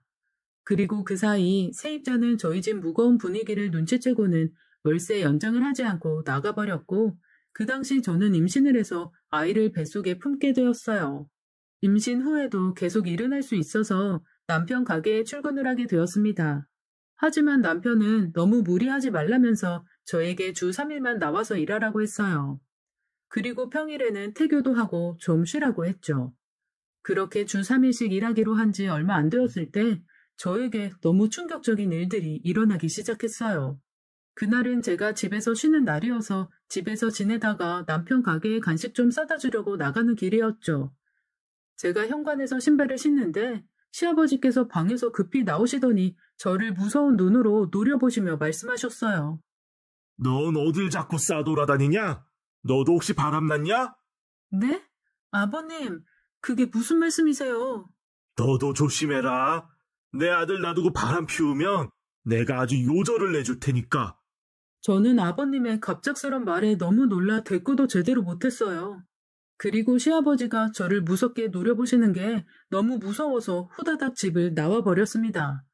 그리고 그날 일을 남편에게 이야기를 했고 남편도 아버지가 도대체 왜 그러냐며 걱정스러워 했어요.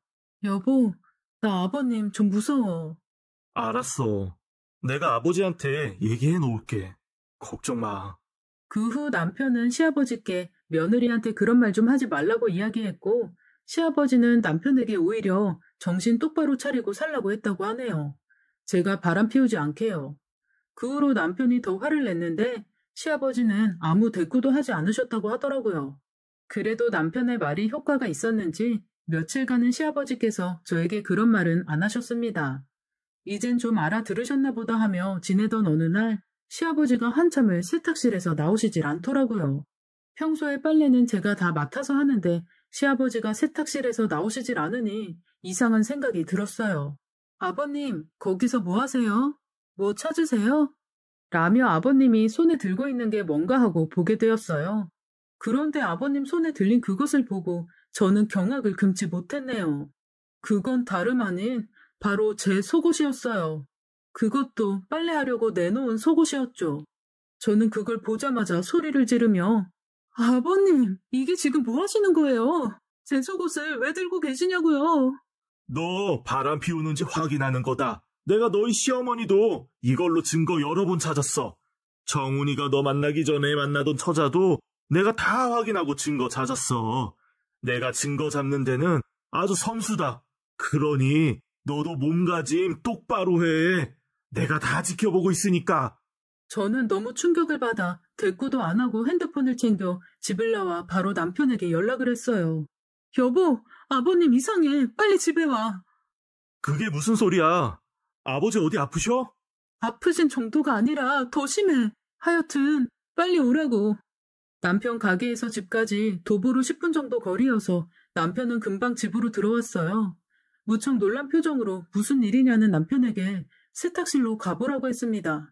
그리고 남편도 그 현장을 목격했는지 시아버지 손에 들려있던 제 팬티를 빼앗으며 시아버지를 세탁실에서 끌고 나왔어요. 그 후로 남편은 사태의 심각성을 알았는지 다음날 바로 동네 정신과 병원을 찾아가게 되었습니다. 의사의 말에 의하면 시아버지가 의처증 있는 상태에서 조현병이 생겼다며 환각과 환청으로 인해 며느리를 의심하고 계신 것 같다는 진단을 내려주었어요. 결국 시아버지는 그날부터 치료를 시작하게 되었네요. 그리고 저는 남편에게 전 여자친구와 헤어진 이유를 다시 한번 추궁하게 되었어요.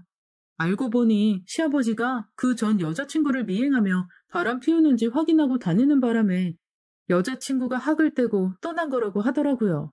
그 여자친구가 박차고 나간 자리를 제가 좋다고 들어온 꼴이었죠. 참으로 다행인 건 제 남편은 멀쩡하다는 거예요. 비록 아버님의 이상한 행동들이 병 때문이라지만 지금 생각해도 너무 소름 돋고 무섭네요. 약을 드셔서 그런지 지금은 꽤나 정상적으로 생활하고 계세요. 그리고 저를 의심하는 등의 이상한 행동도 안 하시고요. 참 다행스러운 일이긴 한데 저는 한편으로 걱정도 되고 그럽니다. 혹시 남편도 저렇게 될까봐 마음속으로 은연중에 걱정되는 마음이 생기네요. 지금은 아버님이 치료 시작한 지 한 6개월 정도 시간이 지나서 저희 가족은 잘 지내고 있어요. 그리고 저도 그 사이 출산을 앞두고 있네요. 저는 남편에게 출산하고 나면 분가를 하자고 요청을 했어요. 솔직히 조현병이신 아버님이 계신 집에서 아기를 키우는 게 염려스러운 건 어쩔 수 없네요. 남편도 알았다고 하긴 했는데 제가 볼 땐 남편은 아버지가 걱정돼서 같이 살고 싶어 하는 눈치네요.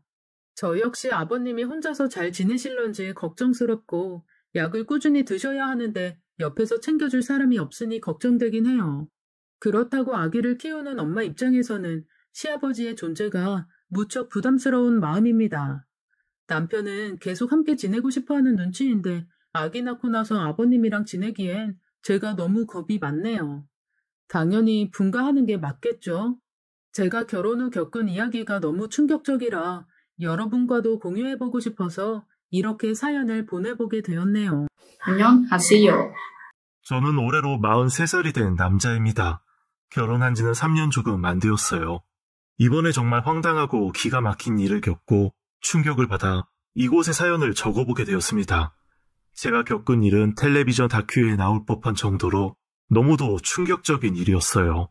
지난 몇 년을 아주 송두리째 없애버리고 지워버리고 싶은 심정입니다.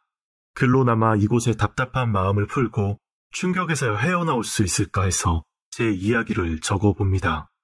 저는 어릴 때부터 헐친한 키와 호감 가는 얼굴로 남녀노소에게 인기가 많았어요. 그래서 많은 여자들을 만났습니다.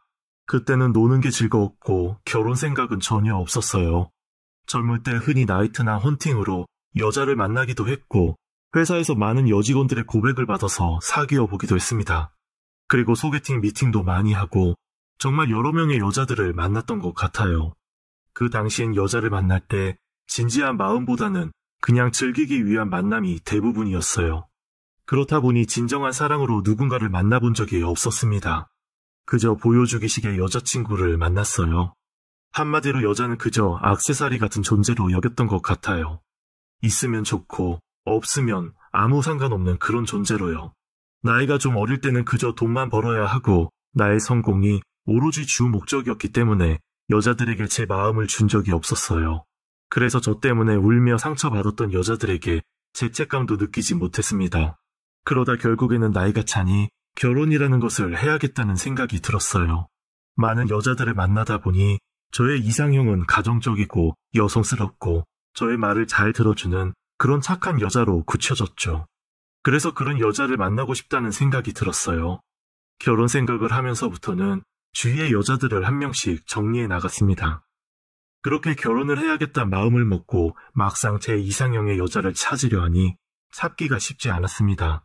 사실 제 나이가 적지 않은 나이라 적당한 나이차가 나는 이상형의 여자를 만날 기회가 잘 생기지 않았어요. 또 결혼 정년기가 지나다 보니 아직 미혼인 분을 찾기도 어려웠죠. 몇몇 선배분들의 소개팅으로 몇 번 여자분들을 만난 적이 있는데 나이 차이가 많이 나거나 성격이 안 맞는 경우가 대부분이었어요. 저도 아직 현실 점검이 제대로 되지 않았는지 여자분의 외모가 마음에 안 들면 마음이 가지가 않더라고요. 그래서 반포기 상태로 운명이라면 언젠가는 나타나겠지라는 마음으로 자연스러운 만남을 기다리기로 했습니다. 그렇게 회사와 집만 오고 가던 어느 날 저희 회사의 사무용품을 정리하는 단기 아르바이트생이 몇 명 들어오게 되었어요. 회사의 자비를 맡아주는 학생들이었죠. 그런데 유독 건강이 쇠약해 보이는 남학생이 있었는데 물건도 잘 들지도 못하고 눈이 퀭한 것이 몸이 많이 약해 보이더라고요. 학창시절 저도 몸이 약했던지라 그 남학생이 신경이 쓰였고 일 처리가 늦는 그에게 손수 일을 가르쳐주며 도와주곤 했습니다. 그러다 보니 그 남학생도 저를 잘 따르고 야간 근무와 회식을 자주 하다 보니 서로 친해지게 되었어요. 그 남학생은 나이가 27살이었습니다. 몸이 허약해서 취직은 힘들고 그렇다고 집에만 있을 순 없으니 뭐라도 배우고자 아르바이트를 하고 있던 거였어요. 나름 사회생활 경험을 쌓는 중이라고 하더군요. 3개월 후 그 남학생의 단기 아르바이트가 끝나는 날이 되었고 일을 마친 후 쫑파티 겸 회식을 하게 되었습니다. 과장님, 저 혹시 제가 소개팅 해드릴까요? 소개팅? 누구? 예뻐? 네, 예뻐요. 사실 저희 누나인데 착하고 순한 사람이에요. 과장님이랑 딱 잘 어울릴 것 같아서 과장님 볼 때마다 누나 소개해주고 싶다는 생각 들었거든요. 오, 그래? 누나가 몇 살인데? 30살이요. 네가 날 이렇게까지 생각해주는 줄 몰랐다. 정말 고맙긴 한데 나이 차도 많이 나고 좀 그러네. 사실 그 학생과 알고 지낸 지 3달밖에 안 됐는데 누나를 소개받는 것도 부담스러웠고 나이 차가 많이 나다 보니 왠지 내키지 않아서 거절을 하게 되었어요.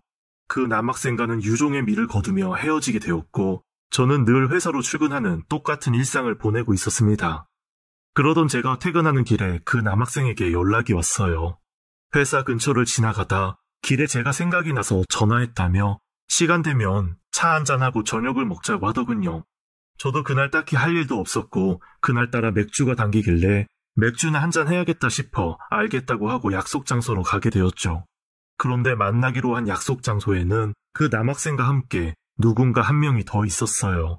그건 다름 아닌 그 남학생의 누나였죠. 누나라던 그 여자는 첫눈에 제가 반할 정도의 청순하고 예쁜 얼굴의 미녀였습니다.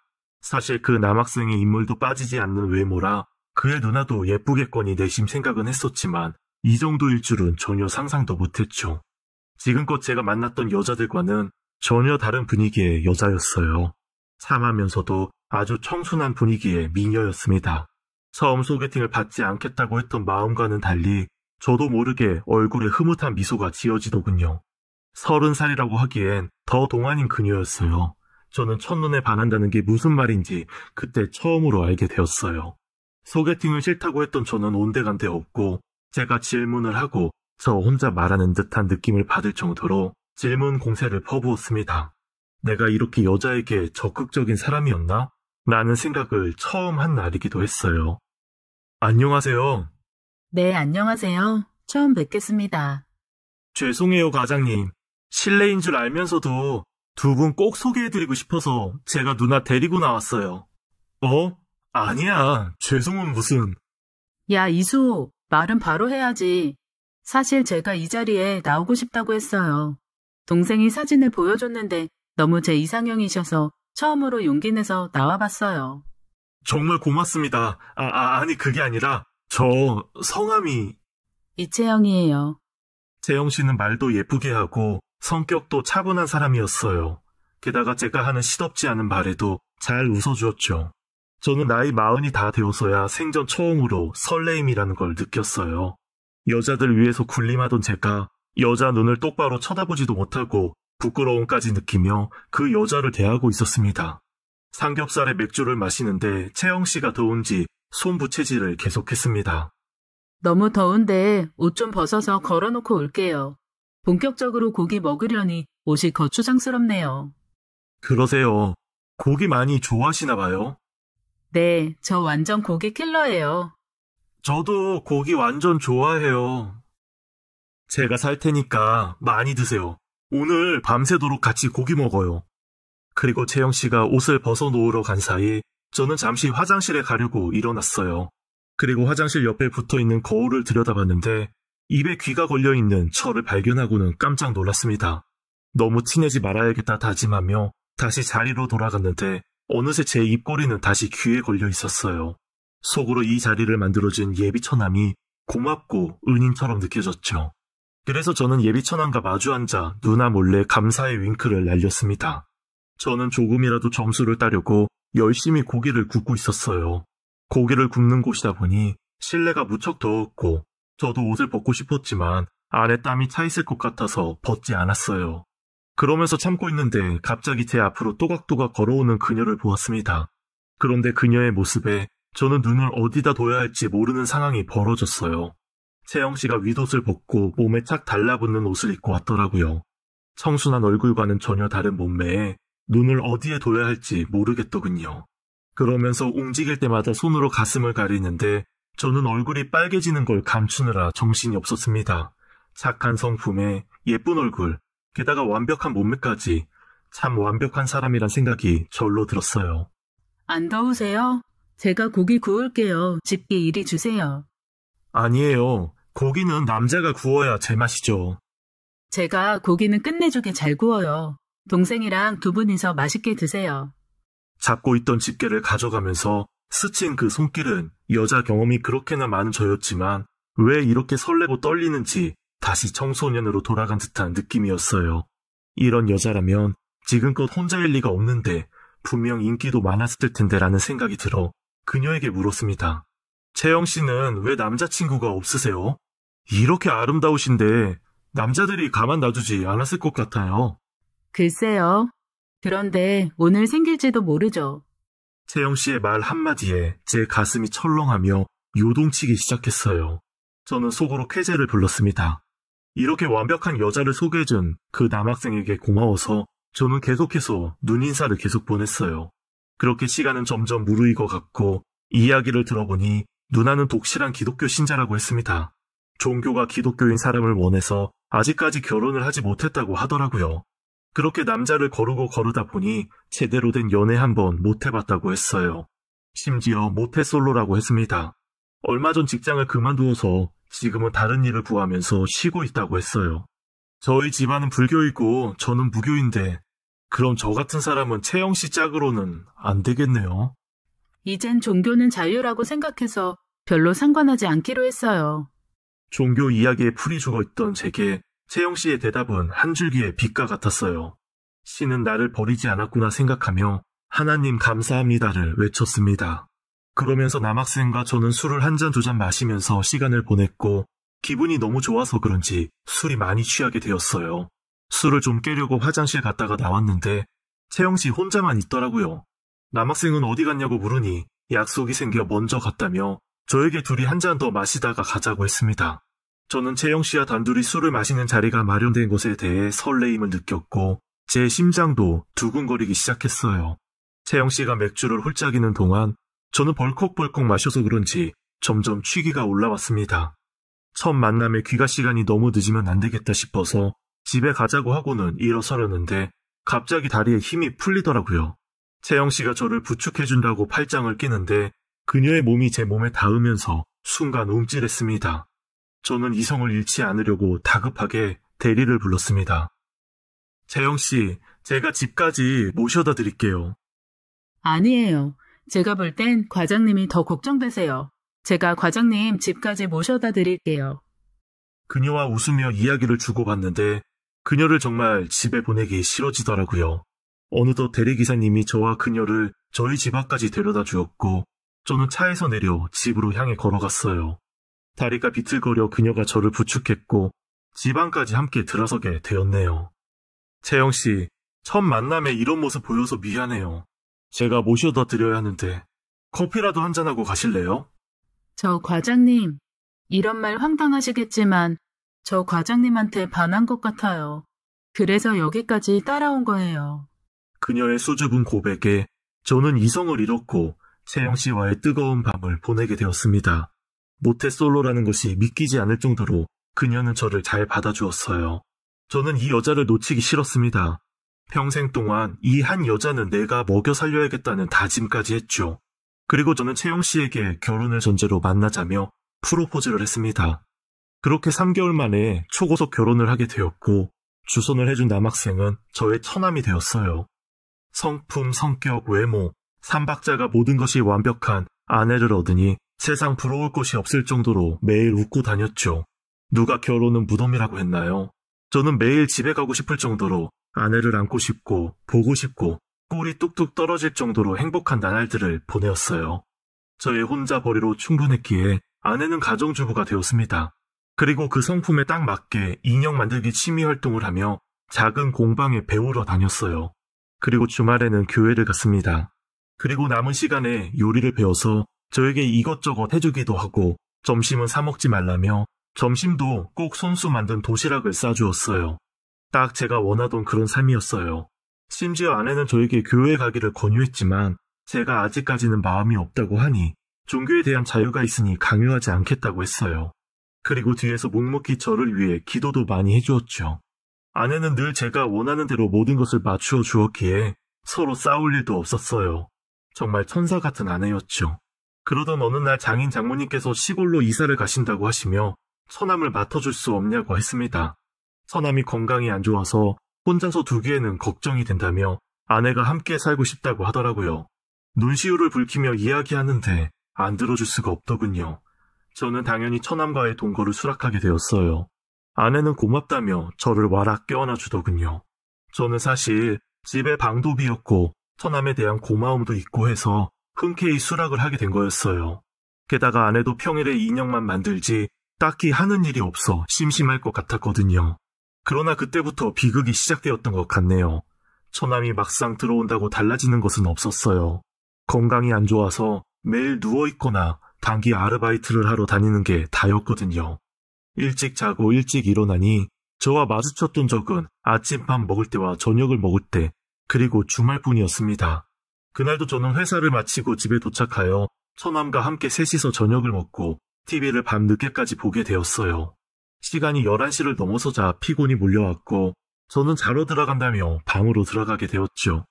그때 처남도 방으로 들어갔습니다. 저는 자기 전에 와이프와 달콤한 신혼의 행복을 누리고 있었어요. 처남이 옆방에 있다고 생각하니 둘이서 더 조심스러웠습니다. 그런데 어느 순간 갑자기 방문이 끼익하고 움직이는 소리가 나더라고요. 그래서 쳐다보았는데 방문은 닫혀 있었고 뭐지 하는 생각만 잠시 하고는 다시 아내를 바라보았습니다. 그렇게 그날은 잠이 들었어요. 그런 일이 있은 후에 제가 예민한 건지 이상하게 밤에 아내와 행복한 시간을 가질 때마다 방문이 열리는 소리가 나는 겁니다. 때로는 누군가 보고 있는 듯한 느낌마저 들었어요. 신혼을 너무 불태워서 몸이 축났나 싶기도 하고 별 생각 없이 넘기게 되었죠. 주말이면 아내는 교회를 가서 집에 없고 저와 처남만 단둘이 집에 있던 날이 많았습니다. 그러던 어느 날 거실에서 텔레비전을 보다가 잠이 들게 되었어요. 그리고 눈을 떴는데 캄캄하더라고요. 순간 밤인가 싶었고 제 옆에서 아내가 팔베개를 하고 누워있는 게 느껴졌어요. 저는 잠결에 아내를 안았는데 순간 소름이 끼쳤습니다. 저도 모르게 입에서 욕이 나왔고 소리 지르며 벌떡 일어나서 불을 켜보니 처남이 누워있는 거였죠. 분명 저를 끌어안기에 당연히 아내인 줄 알았는데 처남이 누워있으니 깜짝 놀랄 수밖에 없었죠. 처남은 잠결에 눈만 껌뻑거리고 있었고 아내는 놀라서 안방에서 뛰쳐나왔습니다. 처남도 함께 사는데 내가 너무 예의를 차리지 않았나 싶어서 처남에게 사과를 했죠. 그리고 민망해하는 아내에게 말했네요. 여보, 왜 나 안 깨웠어? 좀 깨워주지. 당신이 너무 고니자기에 그냥 뒀어요. 그렇게 그날 일은 단순한 해프닝으로 끝나는 것 같았어요. 그 다음날 처남에게 사과를 하고는 웃으며 말했습니다. 처남, 여자친구를 만들어봐. 보니까 팔팔하던데. 하면서 농담조로 이야기를 했더니 처남은 정색을 하며 말하더군요. 무슨 말씀을 그렇게 하세요? 기분이 썩 좋지 않네요. 하며 획 돌아서서 방에 들어가는 거였어요. 방문을 두드리며 기분 나빴다며 미안하다고 사과를 했지만 처남은 문을 열어주지 않았어요. 그날 밤 처남에게서 메시지가 왔는데 자신이 좀 예민해서 그렇다며 신경 쓰지 말라고 하더라고요. 그리고 또 이런 날도 있었어요. 그날은 제가 회사에 일이 많아서 야근을 했던 날이었어요. 좀 늦게 끝나서 와이프한테도 먼저 자라고 하고 새벽 2시쯤인가 집으로 갔는데 와이프가 거실 소파에 누워서 저를 기다리다가 잠이 들었나 보더라고요. 그래서 저는 와이프를 안아서 안방으로 들어갔습니다. 그런데 안방 침대에 처남이 누워있는 거였어요. 저는 순간 기분이 쎄해지며 처남을 발로 툭툭 건드렸습니다.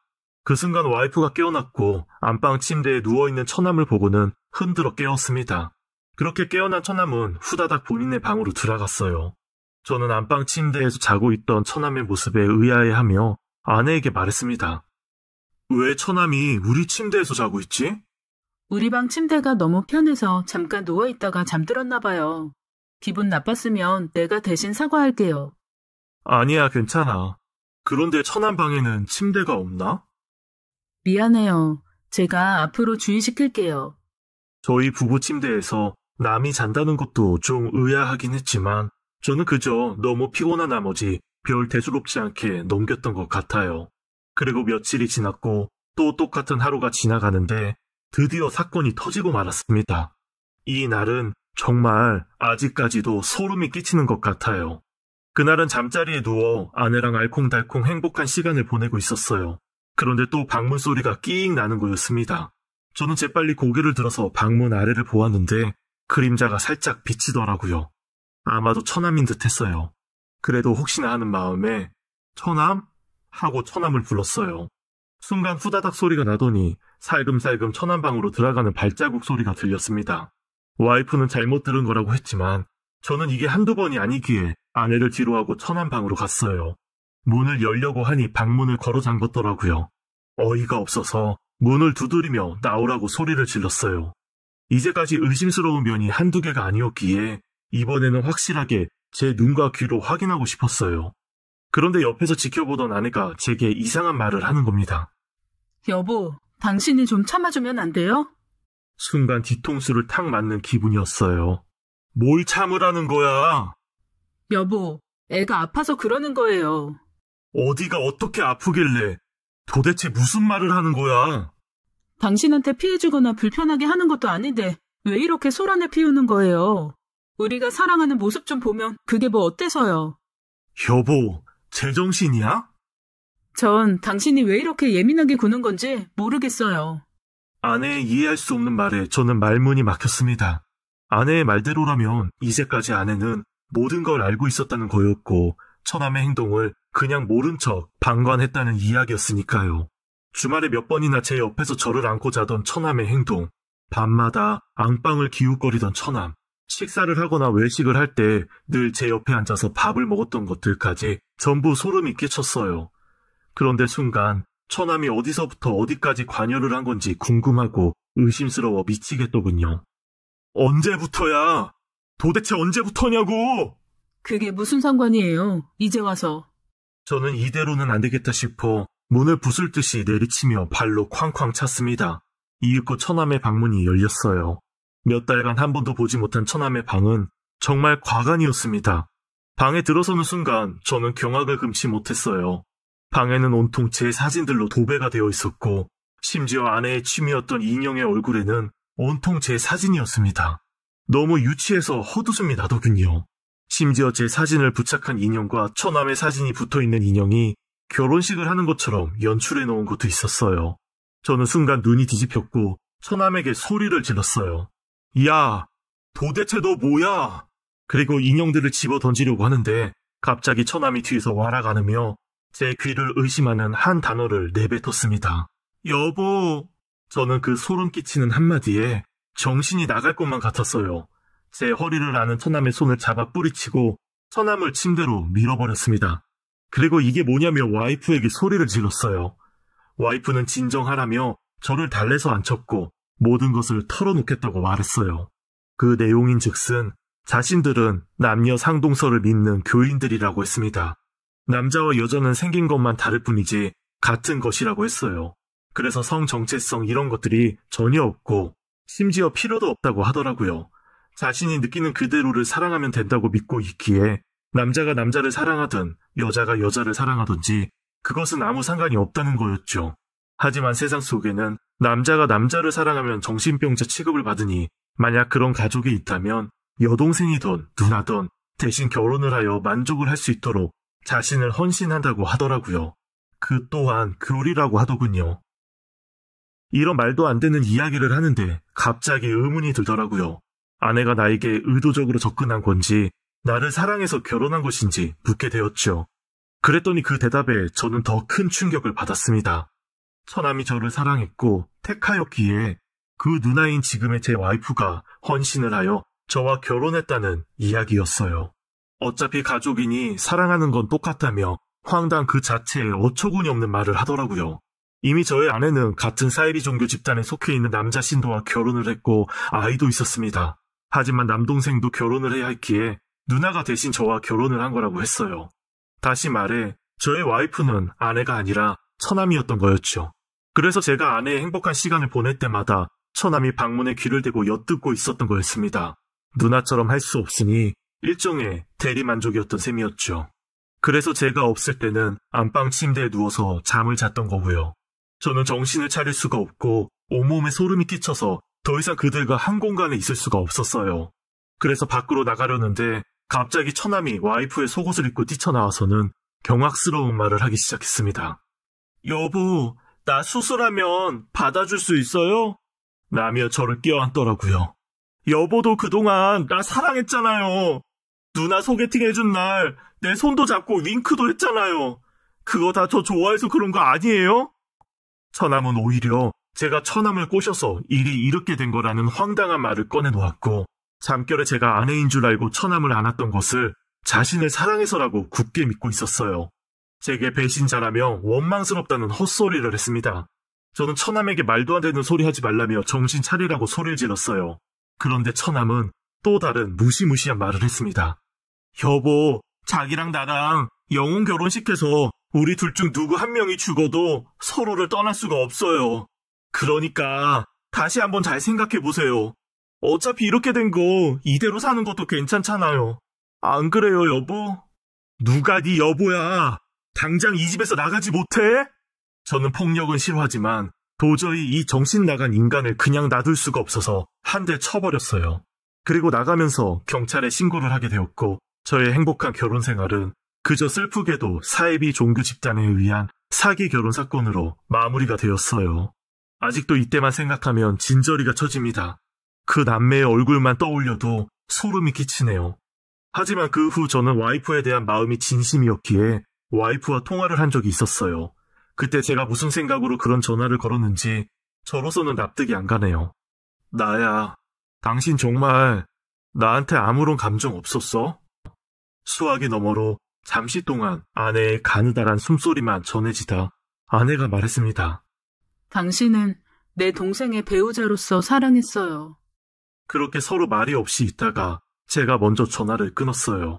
사실 이런 이야기가 무슨 소용이겠어요. 어차피 아내는 가정이 있는 사람인데요. 저와 결혼을 한 건 단지 가족을 사랑하는 마음으로 사랑했다고 하니 씁쓸하고 가슴 한켠이 찡하게 아파왔어요. 제가 종교도 없고 그런 신앙 자체를 믿지도 않지만 그 사이비 집단들이 하는 짓이 찝찝해서 요즘 절에 다니고 있어요. 마침 저희 부모님도 불교라 함께 다니자고 해서 그러고 있습니다. 그렇게 저는 불교 신자로 매주 일요일마다 법당에서 절을 하는 사람이 되었네요. 사실 다시 생각해보면 그 사람들도 잘못된 교리로 사이비에 빠져서 허우적대는 피해자일 수도 있다는 생각이 들더군요. 어떻게 그렇게까지 사람이 이성을 잃고 옳고 그름을 판단할 수 없을 정도로 세뇌가 되는지 한편으로 씁쓸하고 안타깝다는 생각도 들었습니다. 지금 그 둘은 마땅한 법의 심판을 받고 벌을 받게 되었어요. 저 같은 사람도 있으니 힘든 상황에 처하신 분들 용기 잃지 마시라고 제 이야기를 이렇게 글로 적어보았습니다. 저는 절에 다니며 산을 오르내린 덕분에 더 건강해졌고 정신적으로도 한층 더 성숙해져 가고 있음을 느끼네요. 제가 젊은 시절에 상처 주었던 여성분들께 사죄하는 마음도 갖고 반성하는 시간도 갖고 있습니다. 남의 눈에 눈물 나게 하면 자기 눈에는 피눈물 난다는 말이 너무나 와닿는 저의 경험이었어요. 부디 여러분들은 좋은 사람 만나 행복한 길 걸으시길 진심으로 바랍니다. 지금까지 제 긴 사연 읽어주시고 들어주셔서 감사합니다. 지금까지 사연 읽어주는 남녀였습니다. 끝까지 함께 해주신 여러분 감사드리며 그럼 저희는 다음 사연으로 돌아올게요. 여러분의 소중한 댓글 참여 부탁드려요. 구독, 좋아요, 사연 공유는 저희에게 큰 힘이 된답니다. 사연이 재미있으셨다면 꼭 부탁드려요. 언제나 여러분의 하루가 평안하시길 기도하겠습니다. 늘 건강하세요. 감사합니다. 안녕하세요. 오늘의 사연 시작합니다. 안녕하세요. 초등학생 3학년 딸과 1학년 아들을 두고 있는 워킹맘입니다. 딸이 다행히 아직 사춘기가 오지 않아 이런저런 이야기들을 많이 나누고 친하게 지내고 있는데요. 오늘은 딸이 갑자기 TV를 보다가 내 첫사랑은 방탄 오빠들인데 엄마의 첫사랑은 언제냐고 하면서 물어보는데 옛 추억이 생각나 이렇게 사연을 보내봅니다. 제 첫사랑은 여고생이라면 누구나 마음에 품어봤을 문학 선생님이셨는데요. 훤칠한 키와 멋진 목소리가 여고생들의 마음을 설레게 하시는 분이었죠. 저는 기독교 사립 여자 고등학교에 다녔는데 제가 고등학교 2학년 때 처음으로 부임해 오신 어린 선생님이셨어요. 교생 실습 이후에 교단에 서시는 것이 처음이라 부족한 것들이 많을 거라며 잘 부탁한다고 웃는 선생님에게 모두들 쓰러졌었죠. 특히 시를 가르치실 때 좋았는데 저희에게 좋은 책들도 많이 추천해 주시고 선생님 덕분에 독서 동아리는 항상 인기였습니다. 진짜로 쉬는 시간에 선생님은 나를 좋아한다 아니다. 날 보는 눈빛이 달랐다며 여학생들끼리 말도 안 되는 이야기로 열을 올리곤 했으니까요. 저는 문학 소녀는 아니었는데 선생님에게 잘 보이기 위해서 공부를 열심히 해서 좋은 성적도 거두게 되었습니다. 같은 학교 동문이 되고 싶어서 같은 과는 아니지만 선생님이 나오신 대학교에 원서를 넣고 합격하기도 했습니다. 졸업식 날 빨갛게 엄볼로 선생님에게 좋아한다는 마음을 가득 담은 편지를 드렸고 선생님은 환하게 웃어주셨습니다. 신입생이 되고 바쁜 새 학기를 지난 후에 친구들과 학교를 다시 방문하게 되었습니다. 선생님에게 웃으면서 이제 선배님이나 오빠라고 불러도 되냐고 넉살 좋게 물어보았어요. 그때 저뿐만 아니라 선생님을 짝사랑한 친구들이 정말 많았어요. 학교 끝나고 이제 성인이니 술 한잔 사달라면서 지금 생각하면 난처할 정도로 졸라댔었는데요. 학교가 끝난 뒤에 치킨에 맥주를 사주시며 이런저런 이야기들을 나눠주셨습니다. 이렇게 성인이 되고 나서 보니 정말 가깝게 느껴지더라고요. 그해 겨울 저는 선생님에게 좋아한다며 고백을 했고 결과는 당연히 차였습니다. 그때야 나이 차이가 별것 아니라고 생각해서 얘기했지만 지금 생각해보니 9살이나 어린 제자가 그런 말을 했다니 당황스러우실 법했다 싶어요. 가슴 아픈 첫 고백과 거절을 경험하고 나서 너무 창피해 겨울 내내 집에 틀어박혔어요. 대학교 2학년 새 학기가 시작되고 1학년 후배들이 입학을 하게 되었습니다. 저의 아픔은 꽤나 오래 갔어요. 왜 될 거라고 생각했는지 지금 생각하면 좀 창피하지만 저는 선생님도 저에게 마음이 있을 거라고 생각했거든요. 새로운 신입생들과의 술자리에서 유독 눈에 띄는 학생이 있었습니다. 선생님처럼 큰 키 그리고 뿔테 안경과 셔츠까지 선생님과 비슷한 스타일이었거든요. 성격은 선생님과 다르게 넉살 좋았지만 제법 학과 생활에 열의를 보이던 친구였어요. 쉽게 친해졌는데 유머 코드도 잘 맞고 다정한 성격 때문이 아닌가 싶습니다. 한 학기가 채 지나기도 전에 그 친구에게 고백을 받았습니다. 누나가 좋다고 친한 누나 동생이 아니라 여자친구였으면 좋겠다고 했어요. 저에게 연하는 정말 생각지도 못해본 나이였어요. 선생님은 아니었지만 언젠가 나도 저렇게 어른스러운 오빠와 연애가 하고 싶다는 생각이 컸거든요. 그래서 거절했습니다. 너의 마음은 고맙지만 나는 연애할 생각이 없고 특히나 연하와는 더더욱 그럴 생각이 없다고 말이죠.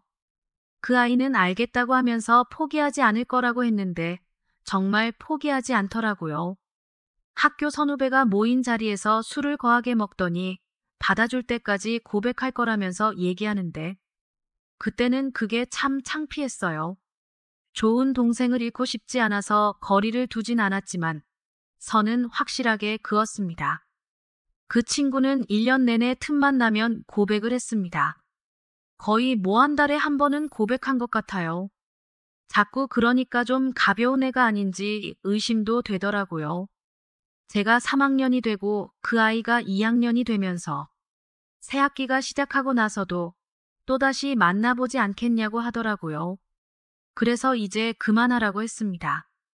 얼마 후 그 친구가 군대에 간다면서 염치 없는 거 알지만 마지막으로 다시 한번 물어본다고 했을 때에도 저는 잘 다녀오라고만 말했어요. 그 아이가 입대한 후 제 마음이 굉장히 헛헛하더라고요. 매일 연락하고 얼굴 보며 쫓아다니던 사람이 없으니 이상한 건가 싶었는데 저도 모르는 새 그 아이에게 마음을 주고 있었나 봅니다. 다른 친구들에게는 다 전화가 오는데 저한테만 안 오더라고요. 너무 서운해서 곰곰이 생각해보니 그때 알았습니다. 저도 그 아이를 좋아하고 있었고 그냥 제가 연하는 싫다고 하면서 제 취향에 심취해서 그 아이를 밀어낸 것을요. 편지로 말을 해야 할까 고민하다가 면회를 가기로 마음먹었습니다. 면회장에서 만난 그 아이는 생각도 못했다면서 굉장히 기뻐했습니다. 누나가 부담스러울까봐 연락도 못했는데 바쁘다면서 어떻게 왔냐고 기뻐하더군요. 그렇게 보내고 나서 시간이 지나고 보니 나한테 너의 빈자리가 크게 느껴졌다고 이제 와서 웃기지만 내가 너를 좋아하는 것 같다고 했어요. 갑자기 눈물을 뚝뚝 흘리면서 왜 그걸 군대 오고 나서 얘기하냐고 하더라고요. 웃으면서 어차피 다른 남자랑 연애 생각도 없고 나는 바쁘게 살고 있을 테니 건강히 나와서 연애를 한번 해보자고 잘 달랬습니다. 그 이후로 편지도 쓰고 전화도 하고 저희의 연애가 시작되었죠. 처음이라 여러모로 서툴렀지만 더욱 절절했던 것 같아요. 바쁜 졸업반 시기에 그 친구와 연락하는 것만으로도 많은 위안이 되었습니다. 말년 휴가 나올 때 같이 여행을 가게 되었습니다. 바닷가를 바라보며 손을 잡고 걷는데 심장이 터질 것 같더라고요. 첫 남자친구와 첫 연애 그리고 첫 외박, 얼마나 설레는지 다들 아시죠? 그 친구도 꿈만 같다면서 이제 곧 전역하면 자주 볼 수 있겠다고 좋아했습니다. 그날 같이 조개구이도 먹고 밤바람도 맞으면서 이야기를 나누다가 저희는 뜨거운 사랑을 나누게 되었습니다. 창밖으로 들리는 파도 소리에 더욱 황홀한 시간이었습니다. 서투름이 더 설렘으로 다가왔고 잊지 못한 시간을 함께 보냈어요. 그 이후 전역하고 나서 즐거운 연애를 이어갔습니다. 싸우는 날도 있었지만 서로 배려하며 큰 문제 없는 시간들이었어요. 그러다 어느 날 임신을 하게 된 것을 알게 되었어요. 아직 학생인 남자친구에게 어디서부터 어떻게 말해야 할까 정말 고민을 많이 했습니다. 일단 해결할 수 있는 방법이 없으니 이야기하자 싶어 말을 했어요. 하지만 단번에 제 손을 잡으면서 혹시 아프거나 힘든 건 없냐고 책임지겠다면서 바로 부모님께 얘기하고 그렇게 일사천리로 진행되었습니다. 네, 맞아요. 지금 딸에게 라면 끓여주고 있는 남편입니다. 서로 첫 연애에 결혼까지 골인하게 되었지만 지금까지 큰 문제 없이 행복하게 잘 살고 있습니다. 딸에게는 엄마의 첫사랑이 아빠라고 얘기해줬습니다. 오늘의 사연 여기까지입니다. 구독, 좋아요로 응원해주세요. 오늘의 사연 시작합니다. 안녕하세요. 이것저것 연애의 재미거리도 많고 행복과 고민도 많은 여성입니다. 저와 제 남자친구는 장거리 연애를 하고 있는 커플입니다. 우리는 벌써 3년째 서울과 강릉을 오가며 연애를 하고 있습니다. 대학 졸업 무렵에 사귀기 시작해서 그가 서울로 직장을 잡으면서 자연히 장거리 연애 커플이 되었거든요. 저는 강릉에 남아서 작은 회사에 다니고 있고 그저 주말이 되어 남친과 데이트하는 것을 유일한 낙으로 생각하며 살고 있습니다. 남친과 저는 이곳에서 나고 자랐기에 잔잔한 추억도 많기에 우리는 대체로 이 부근에서 데이트하는 것을 마음 편해하고 있습니다. 우리는 해변을 거닐며 커피를 마시고 서로의 밀린 이야기도 주고받고 파도 저 너머에서 불어오는 것 같은 미래에 먼 희망도 이야기합니다. 우리는 서로 많은 것을 이야기하며 눈 내린 겨울산을 바라보기도 하고 신록이 우거진 여름의 숲 향기를 맡기도 하면서 사계절의 면면을 오롯이 즐기며 이곳에서의 데이트를 즐겨왔습니다. 때로는 남친이 주말에 오히려 더 바쁜 경우도 있고 주위 지인들의 여러 행사가 있어 거기에 참석해야 될 경우에는 저에게 오지 못하기도 합니다. 하지만 저는 참고 견디며 변함없는 사랑으로 굳건히 사랑을 지켜왔습니다. 그리고 최근에 조금 힘들고 간당간당한 사건이 하나 있어서 우리끼리 작은 파장이 일기도 했습니다. 어느 주말 근 한 달 만에 그가 고향에 왔기에 저는 약속 장소인 카페로 갔습니다. 그의 곁에는 어떤 낯선 여자가 앉아 있었는데 저는 조금 의외여서 그에게 눈짓으로 누구냐고 물었습니다. 남친은 자신의 아주 어린 시절에 살던 동네 친구라고 했습니다. 그동안 잊고 살았는데 지난번에 고향에 들렀을 때 그의 부모님과 그녀의 부모님이 우연히 간만에 해후를 하면서 집안끼리 다시 왕래하게 되었다는 것입니다. 그러면서 그 친구와 통화가 되었고 고향에 들를 때 얼굴을 한번 보자고 약속해서 그날 만나게 되었다고 했습니다. 그와 그녀는 초등 고학년 때까지 한 동네에 살았기에 추억도 많은 것 같았습니다. 둘은 제가 있다는 것도 깜빡했던지 둘이서 즐거운 대화를 이어가느라 정신없었고 저는 그저 말없이 생맥주와 치즈 안주를 먹으며 그들의 이야기에 끄덕이고만 있었습니다. 그러다가 둘은 간만에 추억의 장소를 여기저기 둘러보자며 저까지 끌고는 자신들이 예전에 살던 동네에 가서는 초등학교 앞에도 가보고 시장 어귀에 이곳저곳에도 들렀습니다. 저는 그들의 대화에 끼지 못한 채 멀찍이 서서 따라다니며 토요일을 전부 보내야 했습니다. 그리고 다음 날인 일요일이 되자 그는 어제는 미안했었다며 제게 아침 일찍 전화해 왔습니다. 그리고 오전부터 종일 오붓하게 데이트하고 오후 늦게 자신은 서울로 올라가겠다고 했습니다. 그래서 저는 들뜬 마음으로 황급히 외출 준비를 하고 약속 장소에 나갔습니다. 그런데 너무 기가 막힌 상황이 벌어져 있더군요. 그 자리에 전날에 그 여자가 또 나와 있었던 것입니다. 남친도 생각지 못한 상황에 어쩔 줄 몰라 하며 제게 미안한 눈치를 보냈고 저는 화가 나서 죽을 것 같았지만 참고 표정 관리를 해야 했습니다. 아무리 눈치가 없고 바보 같은 여자라도 주말 데이트를 하는 커플의 마음을 그렇게 모를 수가 있나 싶어서 너무 화가 났습니다. 더구나 남친을 근 한 달 만에 만난 제 마음을 너무 몰라준다 싶어서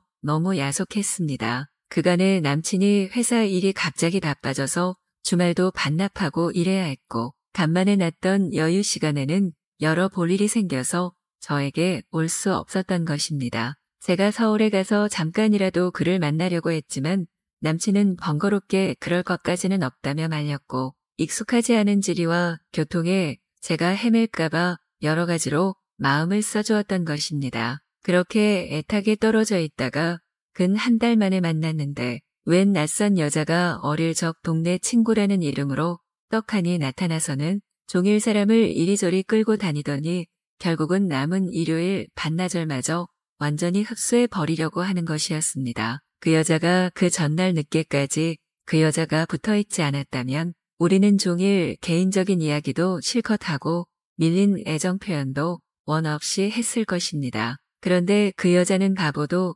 이만저만 바보가 아니었던지 그런 우리 마음을 전혀 못 헤아리고 있더군요. 최소한 젊은 남녀가 오래 떨어져 있다가 간만에 만났으니 얼마나 보고 싶고 단둘이만 있고 싶을까 하는 생각 정도는 할 수 있는 것 아닌가 싶어서 너무 화가 나더군요. 남친도 그런 제 마음을 알았던지 그 여자에게 대충 말을 돌려 넌지시 언지를 주어 빨리 보내려고 하는 눈치더군요. 그런데 얼마나 답답한 여자인지 남친의 그런 노력에도 아랑곳 없이 모든 상황을 자기 위주로 막 끌고 가고 심지어는 전날에 이어서 그날까지 자신이 먹고 마시고 즐기는 모든 비용까지 남친이 또 내게 만들더군요. 저는 남친의 월급이 빤한 것도 알고 있고 백지에서 이리저리 돈 들 것이 많단 것도 알고 있기에 계산하려던 남친에게 눈짓으로 말렸습니다. 그리고는 제가 슬그머니 계산을 해주기도 했고 저의 카드를 내밀어서 계산을 대신하기도 했습니다. 그 정도로 우리가 서로 우왕좌왕하고 있으면 눈치껏 자신이 아주 민폐를 끼치고 있다는 것을 눈치채고는 어서 방향을 정립을 해야 하건만 그 여자는 전날과 다름없이 굴더군요. 저는 뭐라고 말하기도 그렇고 해서 참고 참았지만 대체 뭐 이리 매너 없는 여자가 다 있나 싶어서 견딜 수가 없었습니다. 남친은 저녁이 다 돼갈 때쯤 겨우 집에 가겠다며 일어서는 그 여자를 변함없이 친절한 미소로 보내고 나서야 저에게 미안하다는 말을 수십 번도 넘게 했습니다. 저는 참고 참았던 억울함과 그에 대한 그리움이 완전히 분노로 폭발해서는 그에게 된통 화를 내며 꼬집고 때리며 군풀이를 했습니다. 그리고 결국에 남친이 서울로 올라가는 길에 제가 따라가기로 작정했습니다. 되도록 오랫동안 차 안에서 함께 이야기할 수 있게